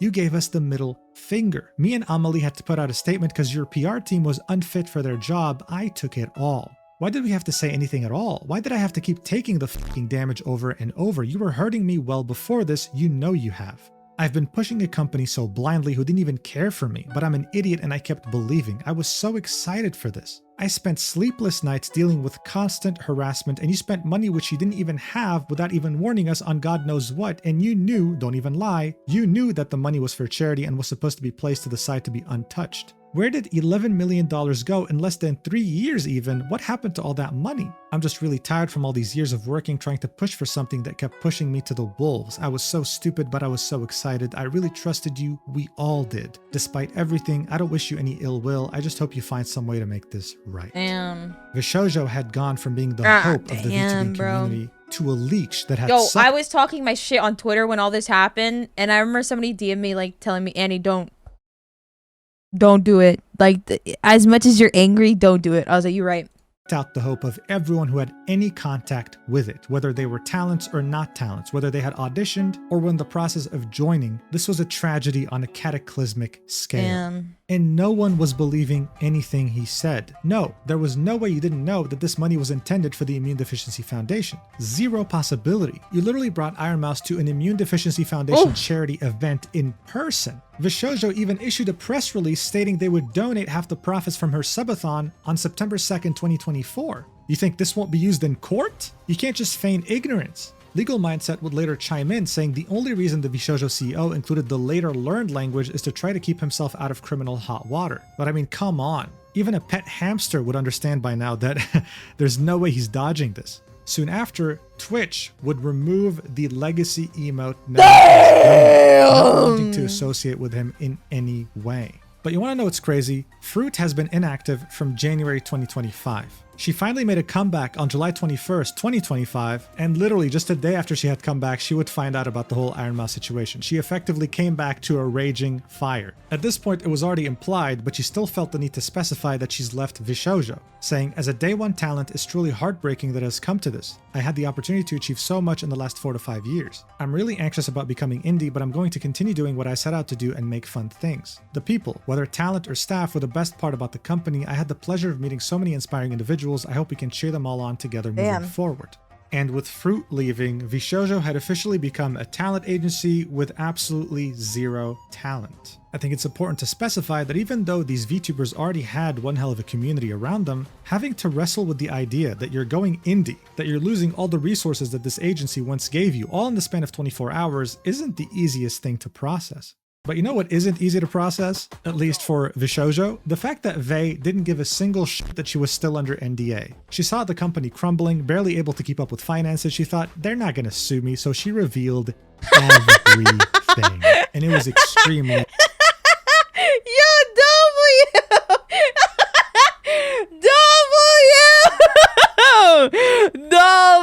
that she was still under NDA. She saw the company crumbling, barely able to keep up with finances. She thought, they're not going to sue me, so she revealed everything. And it was extremely disturbing, saying, and so our NDAs are now void. Why I left VShojo. Back in 2023, VShojo tried to bully me into one of the most predatory contracts that I have ever seen. When I tried to ask more about it, their COO got extremely hostile with me and refused to answer any of my questions, and so I had to hire a lawyer in order to get some clarification. During the talks, it became clear that VShojo would rather let me go than to take less away from me. They were ultimately wanting me to give up more than half of all my sponsor revenue and over 60% of all my merch sales. All I asked from them in return is to not take a cut of the sponsors that I was getting through Mythic, as that cut was already being taken. They said no, they want it all. So just to clarify any confusion here, most of the VShojo talents had a talent agency in parallel to VShojo, like Mythic Talent, for example. They would be there for the sole purpose of getting them sponsors. This was a completely normal thing to do, but VShojo wanted a cut of the sponsors from Mythic even though they were doing nothing to get her those sponsors. They would then continue, and so I asked to leave after being treated like I was disposable in our talks. They basically made it seem like they were my employer and that they're the reason for my success, that I owe them and that I should be happy to give them my money. In order for me to leave, they demanded I sign an NDA that prevented me from speaking to any of the other talent about it. I could not say why I was leaving. I could not say what the terms that I was saying no to were. I even got in trouble for advising them to hire their own attorneys. They would watch my streams, read my Discord, and then threaten to sue me. If I said anything that hinted towards how I really felt about the company, I was threatened with a lawsuit. Another one of their leave terms was that they will announce both me and Silver on the same day in order to minimize the damage to their company. Their COO had begun to push a narrative on 4chan, yes I'm serious LMFAO, and other social media that I'm leaving because I plan to join OTK and that both me and Silvervale are troublemakers, so they were letting us go. Later I found out that Nyaners wanted to leave around the same time due to also being unhappy with the contract, but was told that she couldn't because it did not fit their narrative that they were pushing internally and externally. The amount of hate we've gotten over leaving, from fans calling us greedy bitches to people saying we're abandoning our friends and tossing aside the company because we're successful enough, was fucking painful. Not being able to say anything sucked. I only found out I didn't get paid for any of my sponsors after I had already signed the NDA. After 2 years, I have still not been paid back fully. To add insult to injury, they also demanded I had to pay them back $10,000 for some of the anniversary assets, which when they sent me back months later were half finished. Wow. Despite all of that, I've had immense faith that the company has gotten better over the past 2 years. I assumed they rewrote their contracts after losing 3 people due to them and seeing all that new talent join. Clearly, this was not the case. Now, for some fun facts. Oh, Their God. company lawyer has an expired law license. Oh, my God. Oh, my He literally does not God. practice law anymore, yet he was our point of contact for any legal help we needed. They actively pitted us against one another during my time there, and compared our success to others. They tried enforcing streaming schedules so that our viewer count would look better due to less overlap. They would always shit-talk other VTuber agencies. They literally would spend... Ew! Streaming schedules. Ew! Ew! Ew! better due to less overlap. they would always shit talk other VTuber agencies. They literally would spend company money to get a tiny dig at them, especially Hololive. It literally lived rent-free in Gunrun's head. They were convinced Hololive was over when they signed Kason and Nazuna. Our previous talent manager got ghosted for 6 months by Gunrun, told not to do any work for us, and then got fired for not doing anything. During this fiasco, we weren't able to get any assistance. Mountain Dew got reprimanded for being creepy to us. Lol. Got told not to message us privately. Go figure. Damn. I have proof from other streamers attending VShojo's IRL parties that Mountain Dew would actively shit-talk me after I left the company to paint me in the worst light imaginable. Don't know why you're acting innocent on Twitter pretending you weren't aware of anything. Can't wait to see all the shit that comes out about you because there's loads, but those aren't my stories to tell. Ooh. Thanks for reading, and thanks to those who stuck around between then and now. Thank you for giving me, Silver, and Neon the benefit of the doubt when we needed it most. Aww. So, yeah.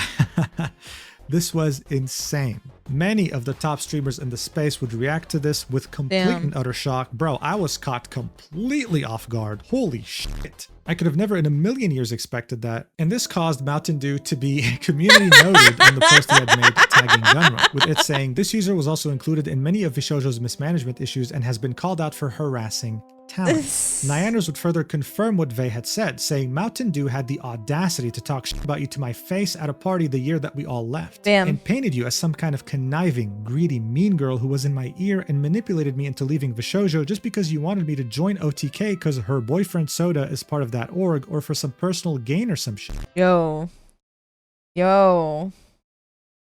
dude. Holy fuck. Chat, what do we, what a fucking creep. Okay, thank you. I was thinking that. Holy shit. Okay, I just wanted to make sure.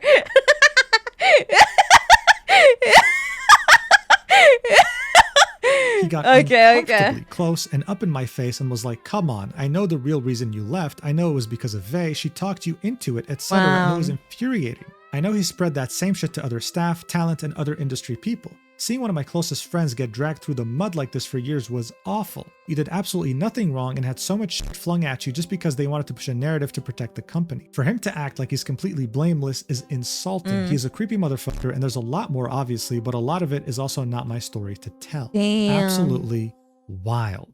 Now, Dean, a lawyer that's actually certified, specialized in content creation, would tweet this out after Vey's tweet, saying, VShojo has not officially filed bankruptcy. They have not dissolved. Contracts are still in place. NDAs are still in place. Please review contracts before you say anything on the matter if you have signed anything at all with them. But then Vey, whether aware or unaware of that tweet, would still tweet this out saying, they'll have to steal from another charity to sue me. Lol. A VTuber by the name of Cayenne, who's a corporate accountant IRL, would quote tweet Gunrun's botched apology saying, I'm a corporate accountant IRL. You do not misspend $11 million and you do not mistake charitable/talent earned gains as company funds. This is a textbook embezzlement. He should be in cuffs. And speaking of those $11 million, this was seen as a genius move back in 2022. But the industry insiders that were very doubtful that VShojo was making money and that they could pay it back in 2023 were mostly thinking this way because they weren't working with a private investor, they were working with venture capital, a form of fundraising that had zero flexibility. They wanted their money back. Yo, I just know that this news was big because like one of my I think it was my dad, he heard about it. My dad! He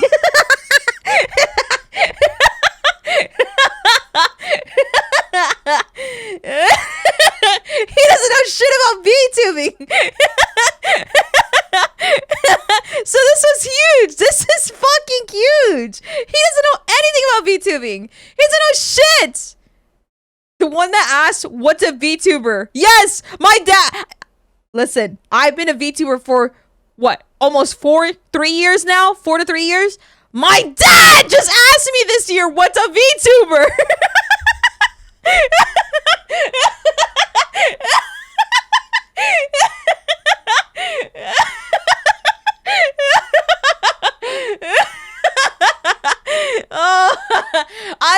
I thought it was so funny. I remember just like, are you dead ass? Like, are you serious?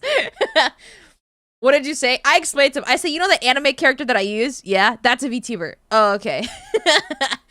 He's like, so you're just an anime girl. I was like, Yeah, I am. Yes, I am, Dad. He still doesn't understand it. He's like, all right, I mean, okay. Period. And they sure as hell were the last people to understand what the hell VTubing But even was to begin. I remember I was talking about it, and I mentioned it to him. And he says, oh, yeah, those anime people that you watch, right? And I was like, huh? He goes, yeah, I heard about it. I heard about it on this, the show I was listening to. I was like, you know what the fuck? We would then get more insight into how much VShojo was struggling from a Japanese commodities trader, saying, unfortunate situation, but just remembered Kat, who was a friend of his, was offered $2 million to buy the whole thing, but obviously the operation was so unprofitable, Kat said no. I don't know how it ended this badly, but going through the financials, to be honest, it just looks like a team that never ran a business before. Kat was always a supporter or donor of VTubers and was interested in investing in them. A friend of mine was the largest investor in VShojo, RIP, $0, implying that he had lost all his money. Maybe the loan the company took legally required them to be paid back first before the 500k stream donation go through to Iron Mouse, not sure. Still believe it's a terribly ran business rather than fraud, or at least I hope. So as early as June 21, 2025, VShojo was selling itself for $2 million to an investor. This was the amount that they owed to talents and loans. Bear in mind, this is a company that had taken an $11 million loan and had some of the best talent in the entire VTubing industry, hell, the entire entertainment industry. They were valuing themselves at $2 million. Incredible. This really showed us that they really had no idea what they were doing with the business, and we'd only get more glimpses as to how badly they ran the company when even more people would speak out. One of them being Camilla, a well-renowned VTuber in the industry, saying, I want to start by saying that the severity of my experience isn't the same as what others went through with Gunrun. Just wanted to share this tidbit because it affected a lot of my friends, including me. In 2022, I applied for VShojo. I applied under my past life, so her past VTuber identity. VShojo at the time prefaced that they were looking specifically for smaller streamers. I thought I'd give it a chance because I was a very small one at the time. I auditioned. I passed. I received an email saying that I would be moving to the next stage, as well as some of my friends. I and others were so excited to have even passed the initial round. That alone was something to be proud of. We filled out the next part. This mainly contained more technical questions. What's your schedule like? Are you good with handling technical difficulties? What kind of streaming equipment do you own? Etc. Submitted that and, well, got another email back. I made it to round 3. I was so happy. I know I wasn't fully accepted yet, but it was still a nice feeling. So I waited. I waited a few days for the next step. A few days turned into weeks. A few weeks turned into a few months. Nothing. I would frantically check my email almost every single day waiting for something. Eventually, I let it go. They moved on without a word. I was sad, sure, but more confused by the sudden disappearance. A year later, I started growing as a streamer. I met so many other VTubers and learned a lot by being around them. One day, I was chatting with a bigger VTuber and eventually, the topic of VShojo came up. They told me they auditioned the same time I did. She made it to the final round, but they rejected her and the finalists last minute to hire someone they already knew. And these VTubers were given hush money not to tell anyone about it. Damn. The girls were devastated, just like the rest of us who got dropped without warning. So yeah, thank you for wasting everyone's time, I guess. Oh, and one more thing before I forget. You have no idea how many times your talents called me in tears, suffering due to your neglect and the way you constantly mistreated them. They weren't getting paid, they weren't getting responses from me for over 6 months. I saw one of the replies being like, why didn't you say anything sooner? Yo, blow up the fucking earth! And other heart-shattering moments I can't share yet. Is this the treatment you give to those who contributed to your success? No one as sweet and hardworking as them should have been treated like that and stolen from, and with that being said, I dedicate this to you. It will be a song sang by Camilla titled Dear Gunrun, in which she would address him personally with the lyrics that she wrote. Mia, yet another VTuber that was screwed over by VShojo, would reply to Camilla's post, saying, I only spent half a year getting my hopes up. I cannot even comprehend how the people must feel who got strung along for even longer, just for upper management to choose bigger creators, while the talents, like Zentreya, had to tank all the criticism because they believed their words and promises as well. And all of us smaller people applying trusting Zentreya while the talents had to tank all the hatred from people claiming nepotism. Just to then, in the end, find out that upper management did treat the talents like cash cows and did try to get more cash cows instead of keeping the promises they gave everyone else. They sold this dream to everyone and made all of those false promises to talents and fans alike just to crush all of it, while letting the talent tank it all and disappointing so many people on the road. But what about this whole hush money thing? What about the people who made it as finalists and were given money by VShojo to never speak of it again? Well, one of those talents was... You're lying.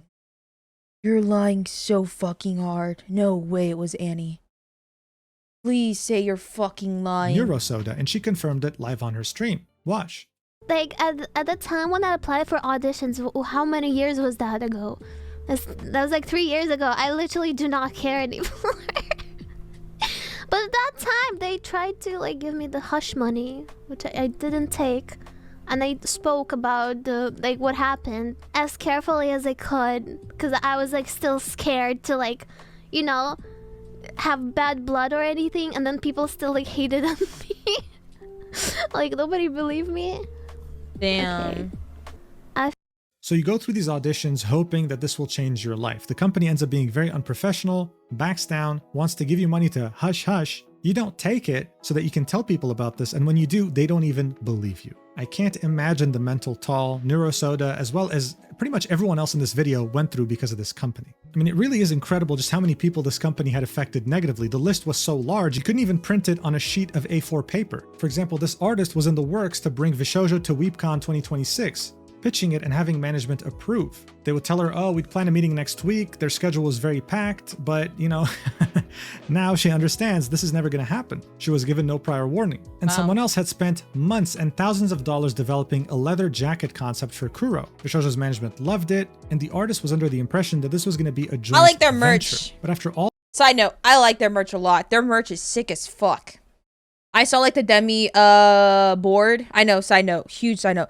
I saw the demi board. I was like, dang, that is sick. For this work, VShojo eventually just offered to buy out the whole thing. They didn't want to work with this artist. They just wanted the idea and the jacket. And you know what the worst part is? This artist, desperate not to let all their work go to waste, reluctantly agreed. Aww. And then got ghosted, showing us that Yeah, this like a business was skateboard. truly ran by children. Kuro would find this post and would say, wait, what? I don't know how to say this, but I've never been shown this by anyone, even though I had asked many times if it was possible to get a jacket made, but there was never any update to me, so I assumed it's impossible. There was truly no end to VShojo's fuck-ups. Niji Sanji, move aside because there's a new person on the throne. But if you thought that was the end of these talents getting punched in the face, you'd be wrong. On July 31st, 2025, Amelie would tweet, "Mama should have raised a quitter because there's only so many punches I can take, man." Kuro would tweet, "Oh man, I might have some bad news." Someone asked, "Is it about your new house?" He said, "No, it's about old merch." Oh no. And finally, Giga would say, "I am once again trying not to crash out, but brother." She would go live shortly after to explain that there's some merch that was sold to her audience that was still unfulfilled. It wasn't shipped yet, sitting in the warehouse. Seeing that VShojo is a complete mess right now, she doesn't know who to reach out to get a list of people who, bought it. Their addresses, like where she can send them to. It's completely unclear. She's still trying to figure out the details, but it seems that unfortunately, the people who did buy the merch and didn't get their order fulfilled might just get scammed. But as far as I know, some of Giga's merch did ship. In Kuro's case though, none of it shipped. In fact, it wasn't even sent to production. The pinned post in Kuro's community on Twitter right now is this, saying, "Merch update. Unfortunately, Kuro's birthday merch was never sent to production, so please file a dispute at your bank/PayPal and do a chargeback ASAP. If you need help, feel free to DM me." So during Kuro's birthday, with VShojo, he was selling some special merch. Typically, the way it works is that when merch is being sold for something like this, there's a time limit. Once that time limit's over, the company knows exactly how many items to print or produce in order to send them to the person who bought them. In this case, though, they sold merch, but never produced it. Knowing that VShojo is in deep financial trouble, it's safe to say people are not going to get refunded. So the only way to really get your money back is to charge back. I mean, this is a disaster at an apocalyptic level. That's it's not so just the talents being fucked. affected by VShojo's incompetence, it's their fans now. It's so sad to see. But hey, you know what? Not all of it was negative, because the VTubing community was able to take this extremely negative situation and turn it into a very positive one. Iron Mouse was officially indie again, and her Tiltify charity fundraiser, in barely just over a day, it had reached over $1 million. With the Immune Deficiency Foundation themselves making a tweet saying, "I'm not crying, you're crying." The campaign at the end of July is currently sitting at over $1.3 million raised, and it was so impactful, not just to the VTubing community, but pretty much everyone who had heard about it, that the CEO of the Immune Deficiency Foundation had made a video thanking Iron Mouse and her community for everything. I mean, this is just incredible, very wholesome. Everyone coming together was just an amazing thing to see. Look, this VShojo saga is probably the messiest, craziest thing I have ever covered on this channel, as the biggest disaster that's ever occurred in the VTubing space. And ironically enough, the new era of VTubing wasn't actually created with VShojo, it was created with the end of VShojo. I personally completely agree with Sayu's tweet, in which he says, "I said it yesterday on stream, but what's happening in the VTubing space right now is reminding me of the Machinima MCN days, sounding like old man Sayu." I mean, I remember Machinima, but I'm not old, okay? They used to host some of my favorite shows that I watched growing up. But the way they were created was as an MCN, a multi-channel network, something that is completely extinct today. Back then, YouTubers, especially centered around video games, believed that the only way to succeed or get to the next step of content creation was to sign on with a Machinima. This would allow them to get control over your YouTube channel and essentially make decisions for you. The promise here was that you would be getting so many sponsors, money, cool opportunities, but the reality was that you would be severely limited as to what you can do, and Machinima would practically become your boss. You would have no freedom. Your channel wouldn't even be owned by you anymore. Eventually, everyone left this company once they realized that they were practically scammers, and this led to the company completely shutting down. So maybe the new era of VTubing content creation lies in the independent creators themselves. Maybe VTubing, just like video game content creation in the early 2000s, needed these agencies to lay a foundation, but now they're not needed anymore. Yeah. Who knows? Time will tell. I do find it hilarious though that in a stream with Michi and Matara, they would find out through tarot cards that VShojo was going to be doomed this year. This was back in like February, okay? Just this year. And speaking of VShojo, in Legal Mindset's opinion, this statement was so poorly written that it might as well be Gunrun admitting to a crime. This wasn't over, and the talents could most definitely sue. I don't know what'll happen, but I would definitely not bet my money on Gunrun. Anyway, thank you so much for watching this ridiculously long video. I don't know how long it's going to be while recording this, but I am not looking forward to editing at all. And also a special thanks to Rima Evenstar for very quickly compiling some of the lengthy statements from many of the VTubers affected by VShojo. As of now, VShojo's store is not available anymore, but it's important to note that it hasn't filed for bankruptcy yet and hasn't closed its doors down either. As far as we know, it's still a company, one with no money, but still a company. If there's anything for you to understand from all this is to, well, always hire a lawyer to read out contracts. And if a company makes you feel guilty about it, then they're probably a massive red flag. Thank you so much for watching, and I'll see you in the next video whenever that is. I don't know what it's going to be. I don't know when it's going to be uploaded. All I know is I need a goddamn vacation. I love you. Mwah. I'm Mujin! Thanks for the free 500,000, man. I love VTubers.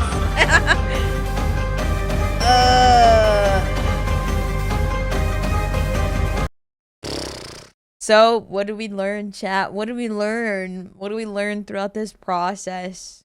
What did we take? I'm defeated. I'm actually defeated. Holy shit. Oh my god. Ugh.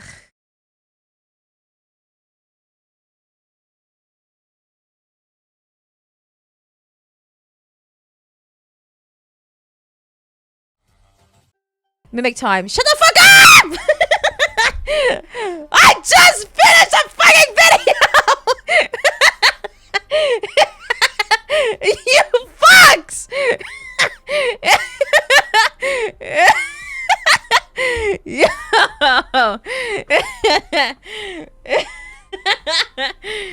Oh my fucking god.